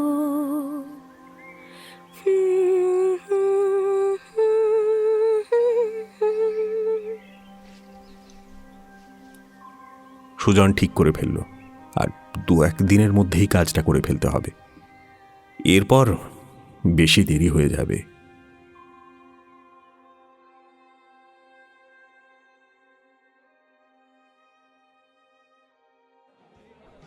হুইস্কিতে একটা ছোট্ট চুমুক দিয়ে দেবাংশু বলল, নিউটাউনের চাওয়ালা ছেলেটা সেই খদ্দের আর ডাক্তার নীলাঞ্জন বসুর পেশেন্ট, এই দুজনের কম্পোজিট স্কেচ করানো হয়েছে। হ্যাঁ, এই একটা কাজ বড় সাহেব দায়িত্ব নিয়ে করিয়েছেন। লোক দুটো আলাদা। নিউটাউনের লোকটা মাঝবয়সী, নীলাঞ্জন বসুর পেশেন্টের বয়স কিছুটা কম। পেশেন্ট মানিকতলার একটা ঠিকানা দিয়েছিল। দেখা গিয়েছে সেটা ফেক অ্যাড্রেস। ডিসি সাহেবের ধারণা ওটা কেউ প্র্যাঙ্ক করেছে। আচ্ছা, স্বপন চৌধুরীর সঙ্গে কেউ বাড়ি থেকে এসেছিল? না। স্বপনের বক্তব্য অনুসারে সুজন বিয়ে করেছিল কিন্তু সেটা টেকেনি, তাই তো? অভ্র সম্মতি জানালো। দেবাংশু প্রশ্ন করল, বউয়ের সঙ্গে কি ডিভোর্স হয়েছে না বউ মারা গিয়েছিল? মারা যায়নি, তাহলে স্বপন নিশ্চয়ই বলতো। হ্যাঁ, স্বপনের স্ত্রীর সঙ্গে একবার কথা বলতে পারলে ভালো হতো। দেওরের কাজকর্ম সম্পর্কে কি জানে তার খোঁজ নেওয়া দরকার। দাদা সম্পত্তির লোভে ভাইকে ফাঁসাচ্ছে না, এ ব্যাপারেও কিন্তু নিশ্চিত হওয়া দরকার। ফেক অ্যাড্রেস দিয়েছে বলে সেটার উপায় নেই।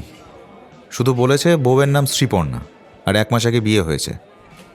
কলকাতা শহরে 1 মাসে শ্রীপর্ণা নামে কতগুলো মেয়ের বিয়ে হয়েছে নিশ্চয়ই বুঝতে পারছিস। এবার সবার ব্যাকগ্রাউন্ড চেক করার মতো লোকবল কলকাতা পুলিশের নেই। কি নাম বললি? শ্রীপর্ণা? কিছুক্ষণ ঠোঁট কামড়ে কি একটা ভেবে নিয়ে দেবাংশু বলল, ডাক্তারের চেম্বারে সিসিটিভি ছিল না? না, ফুটেজ চেক করা হয়নি? চেম্বারে সিসিটিভি নেই। আর কোনো অ্যাটেন্ডেন্টও ছিল না। আসলে ওটা তেমন বড় কোনো ক্লিনিকও নয়। বাড়ির একতলায় ছোট একটা রুমে চেম্বার চালায় ডাক্তার। আর তাছাড়া পেশেন্ট চলে যাওয়ার সঙ্গে সঙ্গে অ্যালার্টও করেননি ভদ্রলোক। 1 দিন পরে থানায় এসে জানিয়েছেন। দেশপ্রিয় পার্ক তো বেশ জমজমাট এলাকা। কাছাকাছি সব দোকানের ক্যামেরার ফুটেজ চেক করেছিস? না রে, ডাক্তারের বাড়ি একটা গলিতে, ওই গলিতে ক্যামেরা নেই। তাহলে কিছুই আর করার নেই, অপেক্ষা করতে হবে। যতক্ষণ না খুনি একটা ভুল পদক্ষেপ করছে ততক্ষণ কিচ্ছুই করার নেই। বন্ধুর কণ্ঠের আক্ষেপ অভ্রর নজর এড়ালো না। তুই আপাতত মাঠের বাইরে থেকে কোচের ভূমিকা পালন কর। তোর অবজারভেশন আর ডিরেকশন দুটোই আমার কাছে খুব জরুরি। সিরিয়াল কিলিং সম্পর্কে আমি কিছুই জানি না।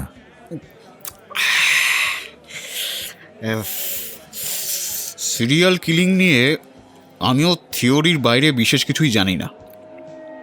আসলে এই পুলিশ ট্রেনিং স্কুলের সিলেবাসে সিরিয়াল কিলিং নিয়ে তেমনভাবে কিছুই পড়ানো হয় না। আমি নিজের আগ্রহ থেকে Jack the Ripper, Zodiac, Ted Bundy, Harold Shipman এদের কেসগুলোকে স্টাডি করেছি। সব সিরিয়াল কিলারই অত্যন্ত ধূর্ত, নিঃশব্দে কাজ সারে এবং প্রকৃতিগতভাবে স্যাডিস্ট।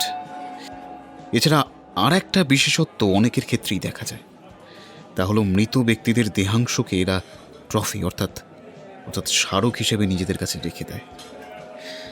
দেখ, আমাদের এই কেসের ক্ষেত্রে অবশ্য অন্যান্য বৈশিষ্ট্য মিলে গেলেও এই শেষ পয়েন্টটা কিন্তু মিলছে না, অর্থাৎ দেহগুলো অবিকৃত অবস্থাতেই পাওয়া গিয়েছে।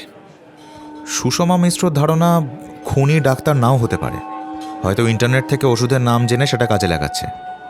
তো তোর কি ধারণা? আমার মনে হয় খুনির ডাক্তার হওয়ার সম্ভাবনা সবচেয়ে বেশি। তবে একটা জিনিস পুরোপুরি মিলছে না। নীলাঞ্জন বসুর পেশেন্ট যে কথা বলেছে, অর্থাৎ তার ভাই মেডিকেল পড়তে পড়তে ছেড়ে দিয়েছিল, সেটা সত্যি হতে পারে। তুই এতটা জোর দিয়ে বলছিস কি করে? ইঞ্জেকশন দেওয়ার ধরনটা খেয়াল করেছিস? হ্যাঁ, ইন্ট্রামাসকুলার। বেশিরভাগ ক্ষেত্রে হাতের ডেল্টয়েড পেশিটাকে বেছে নেওয়া হয়েছে। হ্যাঁ, সেখানেই আমার প্রশ্ন। কেটামিন কিংবা স্কোলিন ইন্ট্রাভেনাস ইঞ্জেকশন অনেক দ্রুত এবং কার্যকরভাবে কাজ করে। খুনি যখন শিকারকে শেষ পর্যন্ত মেরেই ফেলবে, তখন সে ইন্ট্রাভেনাস ইঞ্জেকশন দিচ্ছে না কেন? কেন? কারণ তার ইন্ট্রাভেনাস ইঞ্জেকশন দেওয়ার অভিজ্ঞতা নেই। কোন শিরায় ইঞ্জেকশন দিলে কাজ হবে সেটা সে জানে না। একমাত্র হাতের পেশি তার চেনা জায়গা এবং প্রায় সব ইঞ্জেকশনই সেখানেই দেওয়া হয়। ঘড়ির দিকে চাইল অভ্র। সন্ধ্যা হয়ে গিয়েছে। ডিসেম্বরের কলকাতায় রাস্তা এখনই অন্ধকার। অভ্র জানতে চাইল, দেখ, খুনি স্যাডিস্ট হলে মৃত্যু যন্ত্রণা প্রলম্বিত করতে চাইবে, সেক্ষেত্রে ইন্ট্রামাসকুলার ইঞ্জেকশন দেওয়াটাই স্বাভাবিক নয় কি? ভিকটিমের দেহে ওষুধের প্রভাব কিভাবে পড়ছে তুই একবার কল্পনা কর, তাহলে অসঙ্গতিটা তোর চোখে ধরা পড়বে। কেটামিন এবং স্কোলিং মিশিয়ে ইঞ্জেকশন দেওয়ার সঙ্গে সঙ্গে ভিকটিম বেহুশ হয়ে নেতিয়ে পড়বে। তার শরীরের অভ্যন্তরে তখন কেমিক্যালের সঙ্গে অঙ্গ প্রত্যঙ্গের একটা তুমুল লড়াই শুরু হয়েছে। ফুসফুসের পেশি ক্রমশ অকেজো হয়ে যাচ্ছে, নিঃশ্বাস নিতে পারছে না ভিকটিম। হৃৎপিণ্ডের পেশির অবস্থা একই রকম। মস্তিষ্কের রক্ত সরবরাহের প্রক্রিয়া ব্যাহত হচ্ছে। কিছুক্ষণের মধ্যেই মস্তিষ্কে অক্সিজেন সরবরাহ পুরোপুরি বন্ধ হয়ে যাবে, ব্রেন সেল মারা যেতে শুরু করবে। কিন্তু ভিকটিম তখন গভীর কোমায় চলে গিয়েছে, ইররিভার্সিবল কোমা। সুতরাং বাইরে থেকে তার যন্ত্রণা কিছুই খালি চোখে দেখা যাবে না। স্যাডিস কিলার চায় তার শিকার চোখের ওপর কাটা পাঁঠার মতো ছটপট করতে করতে মরুক। এই শান্তির মৃত্যু তার উদ্দেশ্য নয়। সুতরাং আমাদের খুনি অন্তত প্রথাগত অর্থে স্যাডিস্ট নয়। তোকে একবার নিউ টাউনের রাজু দোলই আর ডাক্তার নীলাঞ্জন বসুর মুখোমুখি বসাতে পারলে ভালো হতো। হয়তো তুই কথা বলে এমন কিছু বার করতে পারতিস যেটা আমাদের চোখ এড়িয়ে যাচ্ছে। রক্ষা করো ভাই, রক্ষা কর। দু হাত কপালে ঠেকালো দেবাংশু। ডিসি আছেন, তার মাথার ওপর জয়েন্ট সিপি সাহেব আছেন, সবার ওপরে আছেন সর্বশক্তিমান বিগ বস। এরা সবাই আইপিএস পরীক্ষায় পাশ করে এসেছেন, অতএব এরা আমাদের কাছে নমস্য ব্যক্তি। বিদ্যে বুদ্ধিতে আমরা ওদের ধারে কাছে যেতে পারি না, তাই ওরা যেমনভাবে চাইছেন তদন্ত সেইভাবেই চলুক, ঠিক আছে? হুইস্কি শেষ করে অভ্র বিল আনতে বলল। আমি ভেবেছিলাম তোর কাছ থেকে কিছু সাহায্য পাবো, কিন্তু তুই এখনো যেরকম রেগে আছিস, এবার থেকে তো তোর সঙ্গে দেখা করার আগে ভাবতে হবে। আরে তোর ওপর কামুকা রাগ করতে যাবো কেন? দেখ ভাই, আমি তো মাইক্রফট হোমসের মতো আর্মচেয়ার ডিটেকটিভ নই যে ঘরে বসে বসে খনি ধরে দেবো। আমি যদি মাঠে ময়দানে নেমে কাজ করতে না পারি তবে কেস সলভ করব কিভাবে? আমাকে লোকজনকে জেরা করতে হবে, কয়েকজনকে 2-1 গাঁট ডান্ডা দিতে হবে, দরকারে ফাঁদ পাততে হবে, তবে না খুনির নাগাল পাওয়া যাবে। আইডিয়া ঠিক বলেছিস, ফাঁদ পাততে হবে। বড়দিন আর নিউ ইয়ারের আগে আমরা যেমন লেডি অফিসারদের সিভিল ড্রেসে রাস্তায় নামাই, তেমন ব্যবস্থা করলে কীরকম হয়? যেমন বেশি রাতের দিকে কয়েকজন মহিলা অফিসাররা শহরের বিভিন্ন অঞ্চলে দাঁড়িয়ে গাড়ির জন্য অপেক্ষা করবে, ঠিক যেমন অফিস ফেরতা মেয়েরা করে, আর দূরে থাকবে আমাদের ব্যাকআপ টিম। আইডিয়াটা কেমন? গুড আইডিয়া, ট্রাই করে দেখতে পারিস। তুই আইটির মেয়েদেরকে কাজে লাগাতে পারিস। এ কাজ কিন্তু উইনার্স টিমের মেয়েদের নয়। আইটি? আমাদের আইটি সেকশন কোথায়? তুই কি সাইবার সেল বলতে চাইছিস? ধুর, কাজের চাপে তোর মাথার সব কিছু তালগোল পাকিয়ে গেছে। আরে আইটি মানে ইনফরমেশন টেকনোলজি নয়, ইমমরাল ট্রাফিক। ওসি শর্মিষ্ঠাদির কাছে বডি ফেলে দে। কাজের সূত্রে হামেশাই শর্মিষ্ঠাদিকে সোনাগাছি, হারকাটা, কালীঘাট, ওয়াটগঞ্জ এসব রেড লাইট এরিয়ায় হানা দিতে হয়। হাতে বেশ কয়েকজন মহিলা কনস্টেবল আর 2জন সাব ইন্সপেক্টর আছে। শর্মিষ্ঠাদির ট্রেনিংয়ে সবকটা মেয়েই চাবুকের মতো তৈরি হয়েছে। ওদের কাজে লাগাতে পারলে খুব ভালো রেজাল্ট পাবে। তাছাড়া ডাক্তারের বাড়ির সামনে খোঁচার পোস্টিং কর। আমার মন বলছে স্বপন আবার আসবে ওই ডাক্তারের কাছে। তুই কি এখন বাড়িতে ফিরবি? হ্যাঁ ফিরবো, তবে একবার একজন প্রডিউসারের অফিসে ঘুরে যাব। একটা প্রজেক্ট নিয়ে কথা বলতে হবে। এত কাণ্ডের পর তুই এখনও স্ক্রিপ্ট লিখছিস? উমা, লিখবো না কেন? লোকজন চিনছে, 2 পয়সা হাতে আসছে, ছেড়ে দেবো কোন দুঃখে? জানি না ভাই, তুই সবসময় এরকম ফুরফুরে মেজাজে কি করে থাকিস। তোর ছেড়ে যাওয়া মুকুট আমার মাথায় কাঁটার মুকুট হয়ে উঠেছে। হো হো করে হেসে উঠে বন্ধুর পিঠ চাপড়ে গাড়িতে উঠে পড়ল দেবাংশু। আরে আমাকে 2-3 দিন সময় দে, কয়েকটা ব্যাপারে সামান্য একটু খোঁজ খবর নেওয়ার আছে। যদি ঠিকঠাক খবর পেয়ে যাই জানাবো তোকে। মুখে হুইস্কির গন্ধ নিয়ে অফিসে ফেরার ইচ্ছে ছিল না অভ্রর, কিন্তু শর্মিষ্ঠাদিকে ফোন করে জরুরি দরকার আছে বলায় তিনি তখনই লালবাজারে চলে আসতে বললেন অভ্রকে। 3 জন মহিলা কনস্টেবল আর 1জন সাব ইন্সপেক্টরকে আপাতত দিন 7 জন্য হোমিসাইড শাখায় ধার দিতে রাজি হলেন শর্মিষ্ঠা। আগামীকাল সকালে সমস্ত ফর্ম্যালিটি করা হবে জানিয়ে নিজের ঘরে এসে অভ্র দেখল শুকনো মুখে সুপ্রকাশ বসে আছে। একটা খবর আছে অব্রতা, খুবই কনফিউজিং ব্যাপার। যে রাতে মিশমি রায় নিউ টাউন থেকে নিরুদ্দেশ হলো, সেদিন দেবাংশুদা ওই সময় সেখানে ছিলেন। একজন সিভিক ভলেন্টিয়ার ওখানে ডিউটি করছিল। এবার রাস্তার ধারে বাইকের ওপর একজন বসে আছে দেখে সে এগিয়ে গিয়ে লোকটাকে ভালো করে দেখেছিল। লোকটা নাকি কারোর সঙ্গে ফোনে কথা বলছিল। এর কিছুক্ষণ পর ছেলেটা চা খেয়ে এসে দেখে যে লোকটা চলে গিয়েছে। ওকে দেবাংশুদার ছবি দেখানো হয়েছে। ছেলেটা দেবাংশুদাকে আইডেন্টিফাই করেছে। এবার আমি মিশমি রায়ের কল ডিটেলস থেকে দেখলাম গত 1 সপ্তাহে দেবাংশুদা মেয়েটার সঙ্গে বেশ কয়েকবার ফোনে কথা বলেছে। স্তম্ভিত হয়ে গেল অভ্র। দেবাংশু হামেশাই অফিসের গাড়ির পরিবর্তে বাইক ব্যবহার করে, সে কথা গোটা লালবাজার জানে। কাহিনী এমন একটা বাঁক নেবে সে কথা তার স্বপ্নেও মনে আসেনি। সে ছুটল ডিসি সাহেবের ঘরে। সেখানে তখন অনেক অফিসারের জমায়েত। দেবাংশু দত্তর সার্ভিস রেকর্ড এনে টেবিলের ওপর জড়ো করা হয়েছে। কবে কোন সিনেমায় খুনি পুলিশের অফিসারের চরিত্র দেখানো হয়েছে সেই সব কাহিনী রসিয়ে রসিয়ে বলছেন রামকৃষ্ণ মণ্ডল।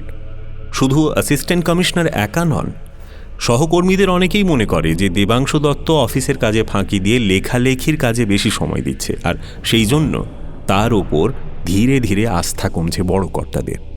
হারিয়ে ফেলা সেই গুরুত্ব ফিরে পেতে দেবাংশু সিরিয়াল কিলিংয়ের পথ বেছে নিয়েছে শেষ পর্যন্ত। ভাবতে অবাক লাগে, কিন্তু হাতে অকাট্য প্রমাণ। দেবাংশু সে রাতে নিউ টাউনে কেন গিয়েছিল? কেন অফিসে জানায়নি কেন?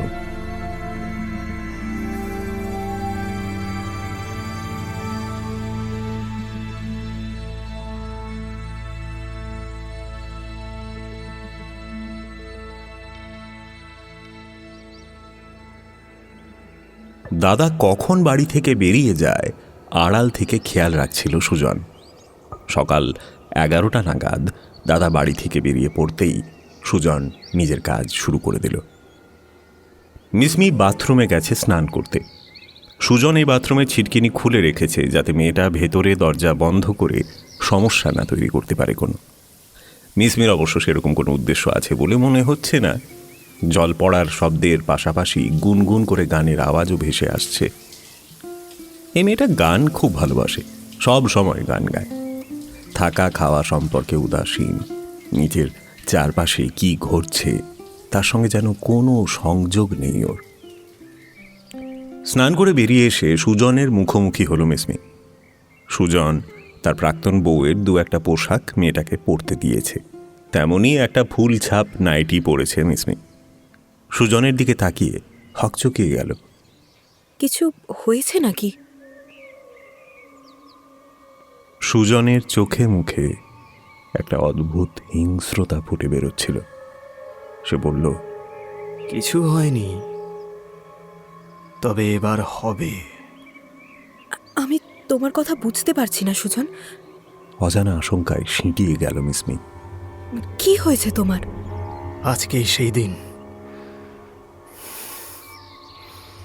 তোমাকে আজ অনেক দূরে পাঠিয়ে দেব আমি। সে এক শান্তির দেশ, আনন্দের দেশ। কি বলছো? আমি তো কিছুই বুঝতে পারছি না। বিরক্ত মুখে খাটের ওপর ধপ করে বসে ভেজা গামছাটা দলা পাকিয়ে দূরে ছুঁড়ে দিল মিসমি। তুমি কি পাগল টাগল হয়ে গেলে নাকি? সুজন হাসল।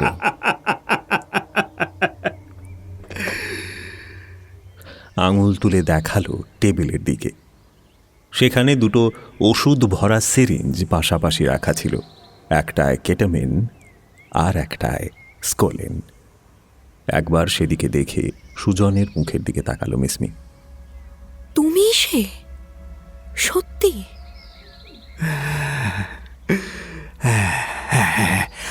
আমি সে যার কথা প্রথম দিন তোমাকে বলেছিলাম, মনে আছে? হ্যাঁ, আমি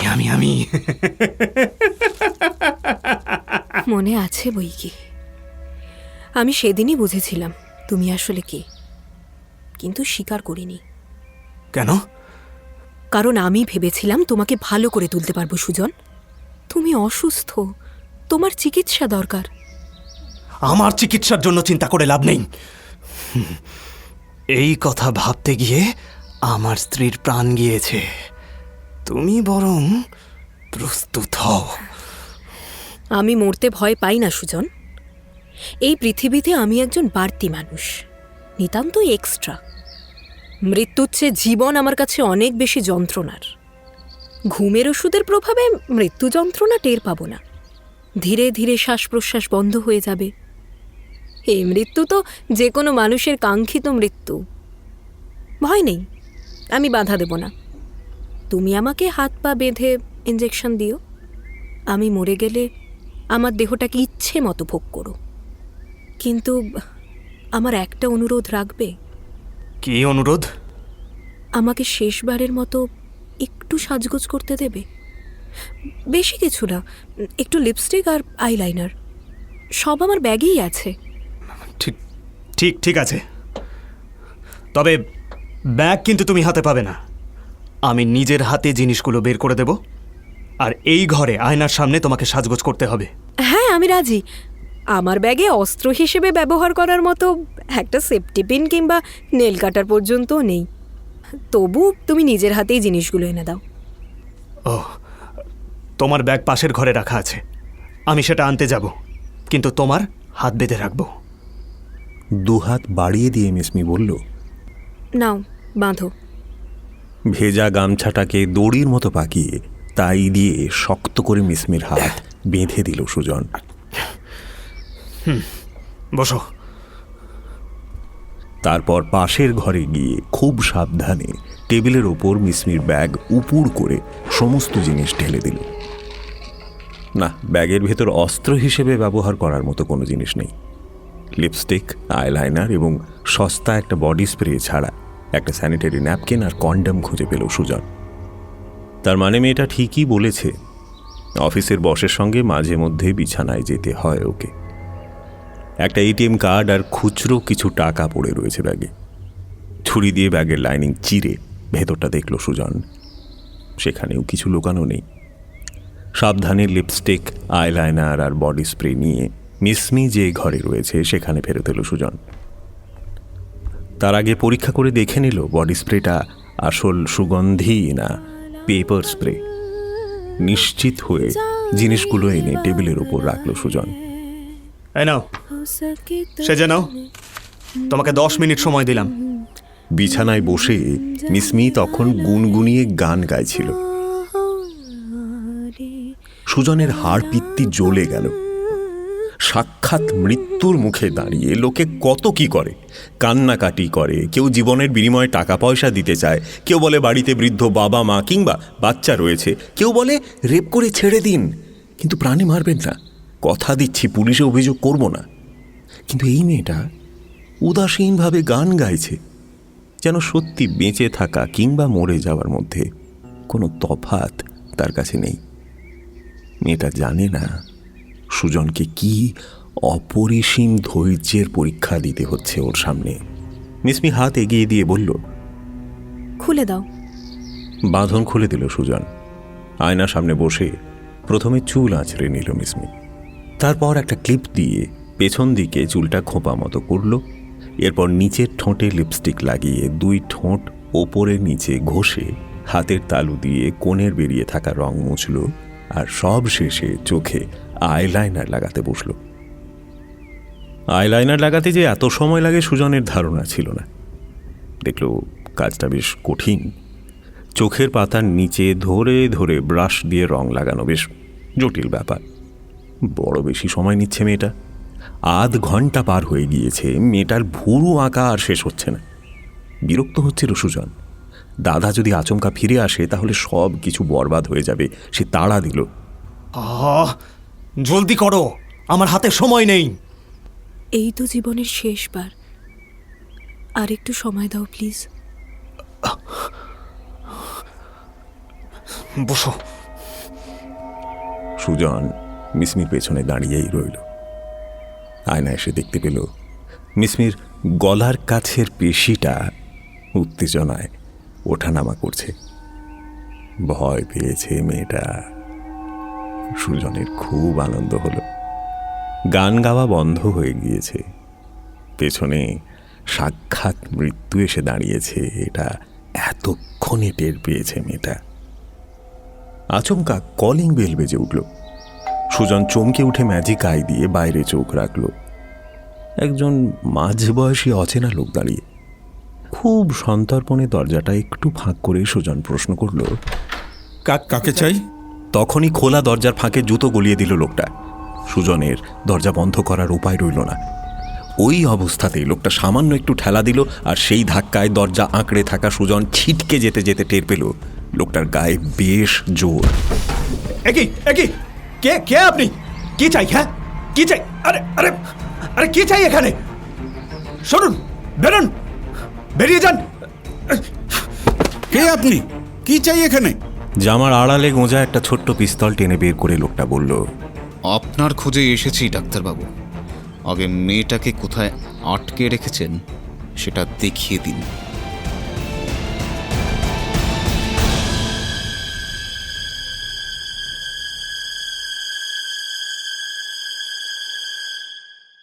ইন্সপেক্টর দেবাংশু দত্তকে অ্যারেস্ট করার উদ্দেশ্যে যে পুলিশের দলটা বেরিয়েছিল, তারা কিছুক্ষণ আগে ডাক্তার নীলাঞ্জন বসু আর মিসমি রায়কে নিয়ে লালবাজারে ফিরে এসেছে। দেবাংশুকেও তাদের সঙ্গে আসতে হয়েছে। জয়েন্ট সিপি শিবকুমারের চেম্বারে এসে হাজির হয়েছেন খোদ পুলিশ কমিশনার। তিনি অবাক হয়ে প্রশ্ন করলেন, সে কি শেষ পর্যন্ত খুনি একজন ডাক্তার? তোমার এই সৃষ্টি ছাড়া তদন্ত আদালতে টিকবে তো দেবাংশু? গ্রেফতার হওয়ার পর থেকে নীলাঞ্জন বসু আর কথা বলেননি। হাত কড়া পরানো অবস্থায় তাকে একটা চেয়ারে বসানো হয়েছে। মাথাটা নিচু হয়ে বুকের ওপর ঝুলে পড়েছে। মুখের কষ বেয়ে লালার মতো কিছু একটা জিনিস বেরিয়ে আসছে। সেদিকে একবার তাকিয়ে নিয়ে মুচকি হেসে দেবাংশু বলল, অবশ্যই টিকবে স্যার, যেমন ছকভাঙা তদন্ত তেমনই ছকভাঙা ফলাফল। 7টা খুন করা সিরিয়াল কিলারকে আপনি যেমন ধরতে পারলেন, তেমনই সমাধান হয়ে যাবে পুরনো একটা কেসের। কোন কেস বলো তো? নীলাঞ্জনবাবুর দাদা সুরঞ্জন আর তার স্ত্রী শ্রীপর্ণা কয়েক বছর আগে আচমকা নিরুদ্দেশ হয়ে যান। আমার ধারণা নীলাঞ্জনবাবু তাদের খুন করেছেন। যদিও দেহ উদ্ধার করা যায়নি বলে সন্দেহ থাকা সত্ত্বেও নীলাঞ্জনবাবুকে গ্রেফতার করা সম্ভব হয়নি। এবার নীলাঞ্জনবাবু নিজেই বলবেন দেহ দুটির কী গতি করেছেন এবং কেনই বা খুন করলেন। কি নীলাঞ্জনবাবু, পুলিশকে এটুকু সাহায্য করবেন তো? ঘর ঘরে গলায় নীলাঞ্জন বললেন, আমি কোনো খুন করিনি, খুন করেছে সুজন। সুজন আর স্বপন দুজনের অস্তিত্ব আপনার কল্পনার বাইরে কোথাওই নেই ডাক্তারবাবু। সুরঞ্জন বসু আপনার দাদা, তার নাম থেকে 2টি অক্ষর ছেঁটে ফেলে এবং ধ্বনিগত মিল বজায় রেখে সুজন নামটি আপনি তৈরি করেছেন। যিনি প্রকৃতপক্ষে ছিলেন আপনার দাদা, কল্পনায় তিনি হয়েছেন আপনার ভাই, আর আপনি নিজে হয়েছেন স্বপন অর্থাৎ সুজনের দাদা। নিজের করা সবকটা খুনের দায় মনে মনে সেই ছোট ভাইয়ের উপর চাপিয়ে দিয়েছেন আপনি নিজেই। কেস যখন ট্রায়ালে উঠবে তখন নিশ্চয়ই বিস্তারিত জানা যাবে আপনার মনোজগতে আর কি কি সমস্যা রয়েছে। একটু খুলে বলো তো দেবাংশু, বললেন কমিশনার। প্রথম থেকে না শুনলে বুঝতে পারছি না এই ঘটনায় কার কি ভূমিকা। স্যার, প্রথম খুনের পরেই বোঝা গিয়েছিল খুনি একজন চিকিৎসক কিংবা নিদেন পক্ষে একজন প্যারামেডিক, কারণ ভিকটিমের গলা কাটা হয়েছিল সার্জিক্যাল স্ক্যালপেল দিয়ে। একই সঙ্গে নেক্রোফিলিয়া খুনির মানসিক অসুস্থতার একটি ইঙ্গিত করছিল। কিন্তু একের পর এক খুনের পরেও আমরা খুনির নাগাল পাচ্ছিলাম না, কারণ খুনি অত্যন্ত চতুর। সে শিকার করে অতর্কিতে এবং শহরের বিভিন্ন অংশ থেকে। আমি তদন্তে নেমে প্রথমে যা লক্ষ্য করেছিলাম তা হলো পুলিশের সিসিটিভির অবস্থান সম্পর্কে ভালো রকম ধারণা রয়েছে খুনির। সেজন্য শিকার ধরা কিংবা ডেড বডি ডিসপোজ করা কোনো সময়ই তার ছবি শহরের এতগুলো ক্যামেরার একটিতেও ধরা পড়ে না। ঠিক এইরকম অবস্থায় আমি মিসমির সাহায্য চাইলাম। সবার দৃষ্টি মিসমির দিকে ঘুরল। কমিশনার সাহেব ভুরুর ইঙ্গিতে জানতে চাইলেন, মেয়েটা কে? ওর নাম মিসমি রায়, ফিল্ম ইন্ডাস্ট্রিতে একজন স্ট্রাগলার। ছবিতে এক্সট্রার বাইরে অন্য চরিত্র পায়নি এখনো পর্যন্ত, কিন্তু স্যার মিসমি হলো না কাটা হিরে। ওর সাহায্য না পেলে এত তাড়াতাড়ি এই জটিল অপরাধের কিনারা হতো না। তা ব্যাপারটা শুনি একবার। এই শিব, সবার জন্য একটু চা কফির ব্যবস্থা করো তো। মামলা বেশ জটিল, শুনতে সময় লাগবে। একজন কনস্টেবল চা আনতে ছুটল। দেবাংশু বলল, পরপর খুন হয়ে যাচ্ছে, কিন্তু আমরা কোনো সূত্রই পাচ্ছিলাম না। এই সময় আমি নিজেও খুব দুশ্চিন্তায় পড়েছিলাম স্যার। তারপর হঠাৎ একদিন মিসমির সঙ্গে স্টুডিওয়ে দেখা। মিসমি বলল, দেবুদা, আপনাকে পাগলের মতো খুঁজছিলাম। আমি রিসেন্টলি নিউ টাউনের একটা অফিসে জয়েন করেছি। কয়েকদিন ধরে দেখছি একজন লোক আমার উপর লক্ষ্য রাখছে। মাঝ বয়সী, ওই উল্টো দিকে চায়ের দোকানে সন্ধ্যের মুখে এসে বসে। আমি অফিস থেকে বেরিয়ে যখন ট্যাক্সি বুকিং করার জন্য ফুটপাতে দাঁড়িয়ে অপেক্ষা করি, তখন লোকটা আমাকে না চোখ দিয়ে মাপে। আমার লোকটাকে খুব সন্দেহজনক মনে হচ্ছে, জানো তো। মিসমি বুদ্ধি করে অফিসের পিয়ন অসিদ্ধা নামে একজনকে ওই চায়ের দোকানে পাঠিয়ে জেনে নিয়েছিল লোকটা মাত্র 4-5 দিন হলো এখানে আসছে। নাম বলেনি, তবে অফিসের গাড়ির ড্রাইভার বলে নিজের পরিচয় দিয়েছে। ওর গাড়ি কেউ কোনোদিনও দেখেও নি। আমি ঠিক করলাম বাইক নিয়ে মিসমির অফিসের কাছে অপেক্ষা করব। আমরা যাকে খুঁজছি লোকটা যদি সেই খুনিই হয় এবং মিসমিকে টার্গেট করে, তাহলে আমি বাইক নিয়ে ওকে অনুসরণ করব।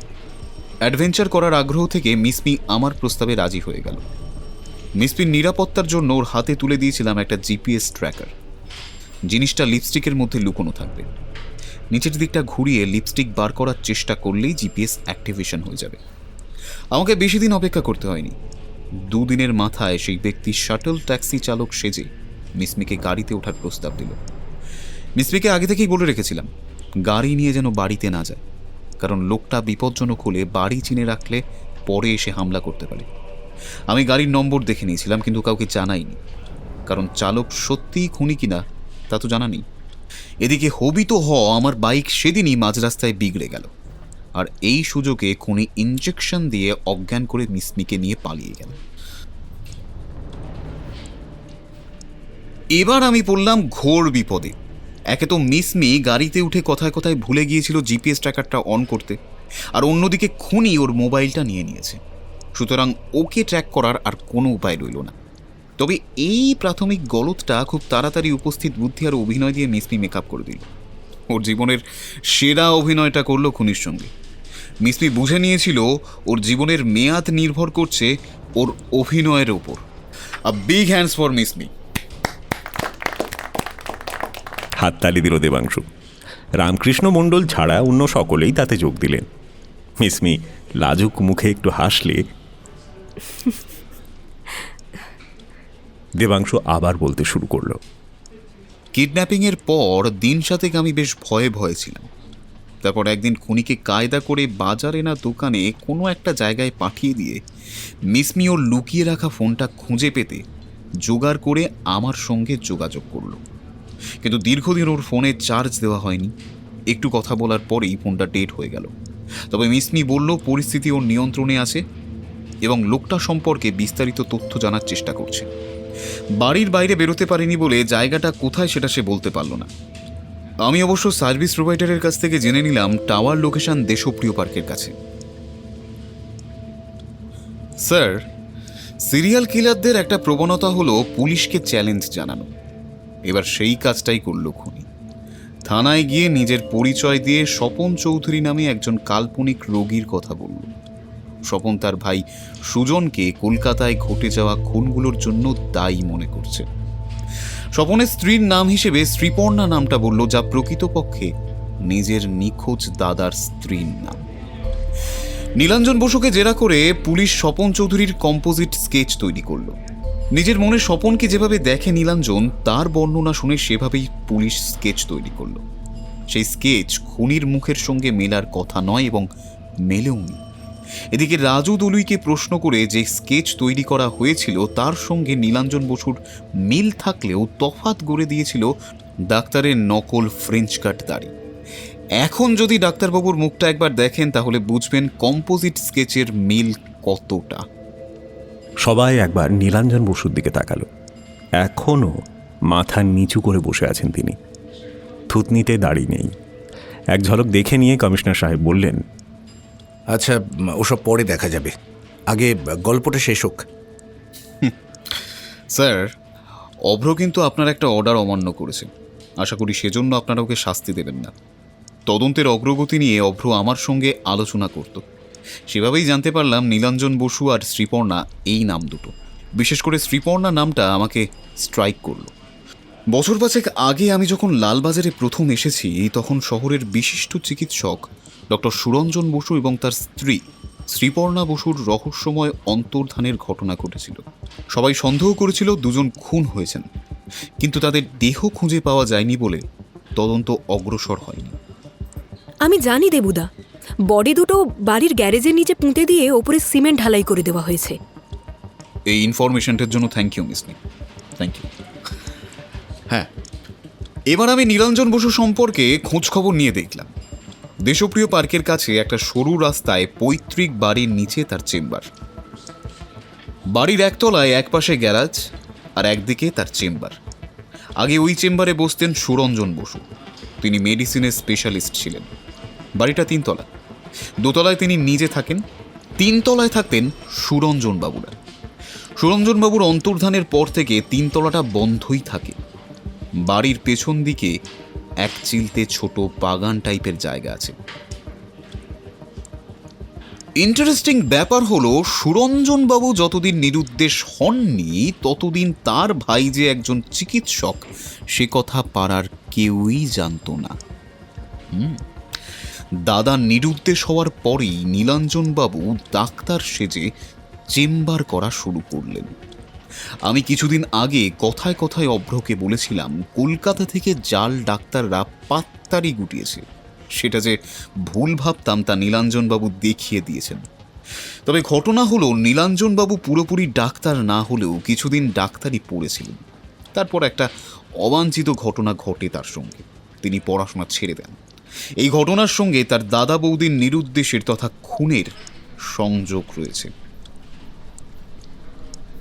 সুরঞ্জনবাবুর বন্ধু বান্ধবদের জিজ্ঞাসা করে জানতে পারলাম যে তিনি ছিলেন বাইসেক্সুয়াল বা উভকামী।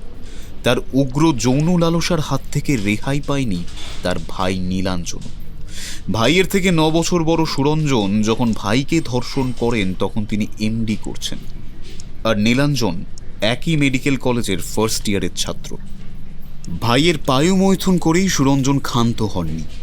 সেই কাহিনী হাসপাতালের বন্ধুদের কাছে ফলাও করে বলেছিলেন। লজ্জায় নীলাঞ্জন পড়াশোনা ছেড়ে দেয়। দাদাকে শাস্তি দেওয়ার ইচ্ছে তার মধ্যে অদম্য হয়ে ওঠে। সবার অলক্ষ্যে দাদার রোগী দেখার ধরন, প্রেসক্রিপশন করা ওষুধের নাম এবং কোনটার কি কাজ, এসব দেখে যাচ্ছিল নীলাঞ্জন। বেশ কয়েক বছর অপেক্ষার পর একদিন নীলাঞ্জন সুযোগ পেয়ে গেল। ঘুমন্ত দাদা বৌদিকে ইঞ্জেকশন দিয়ে মেরে গ্যারেজের নিচে পুঁতে দিল। তবে পুঁতে দেওয়ার আগে বৌদির মৃত শরীরের ওপর যথেচ্ছ অত্যাচার করে নীলাঞ্জন তার ওপর দাদার করা আক্রোশ মিটিয়েছিল। এই খুনটা করে দাদার ওপর আক্রোশ মিটল হয়তো, কিন্তু নীলাঞ্জনের মধ্যে থাকা নেক্রোফিলিয়ার সুপ্ত আকাঙ্ক্ষা জেগে উঠল। DCDDS নিরঞ্জন প্রশ্ন করলেন, সুরঞ্জন বাসুর মার্ডার আর এই ঘটনাগুলোর মধ্যে তো কয়েক বছরের গ্যাপ আছে, তাহলে এই সময় নীলাঞ্জন কিছু করেনি কেন?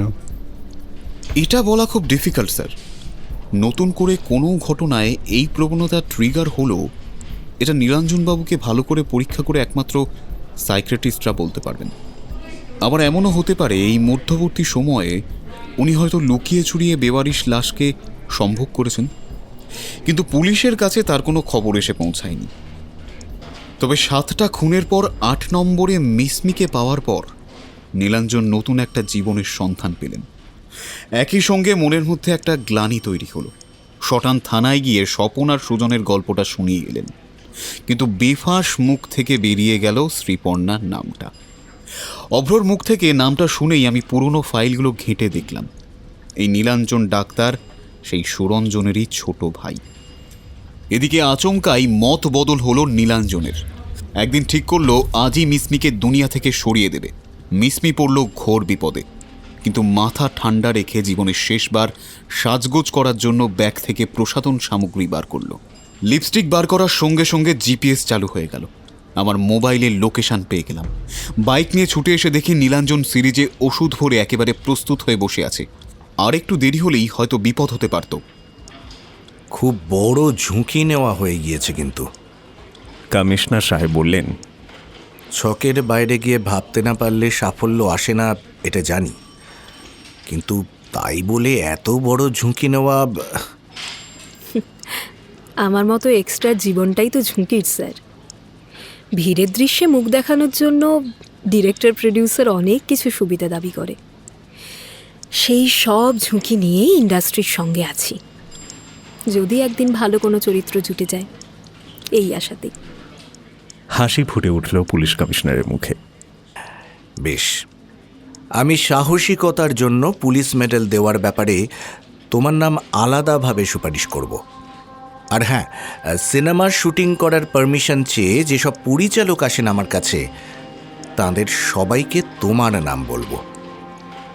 আর একটা কথা ভুলে যেও না, তুমি এক্সট্রা নও, এক্সট্রা অর্ডিনারি। রামকৃষ্ণ মণ্ডল কটমট করে সিপি সাহেবের দিকে তাকিয়ে আছেন দেখে দেবাংশু মুচকি হাসল।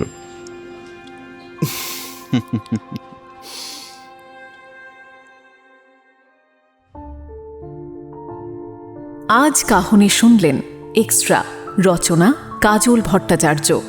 গল্পটা যদি আপনাদের ভালো লেগে থাকে তাহলে গল্পতে একটা লাইক এবং কাহনে একটা সাবস্ক্রাইব করার পাশাপাশি কমেন্ট সেকশনের পাশে থাকা হাইপ অপশনে ক্লিক করে দেবেন কাইন্ডলি। গল্পটা কেমন লাগলো কমেন্টে অবশ্যই জানাবেন, কিন্তু আপনাদের কমেন্টের অপেক্ষায় থাকবো আমরা। আগামী সপ্তাহে আরও একটি দুর্দান্ত গল্প নিয়ে ফিরবে কাহন। সাহিত্য দীর্ঘজীবী হোক।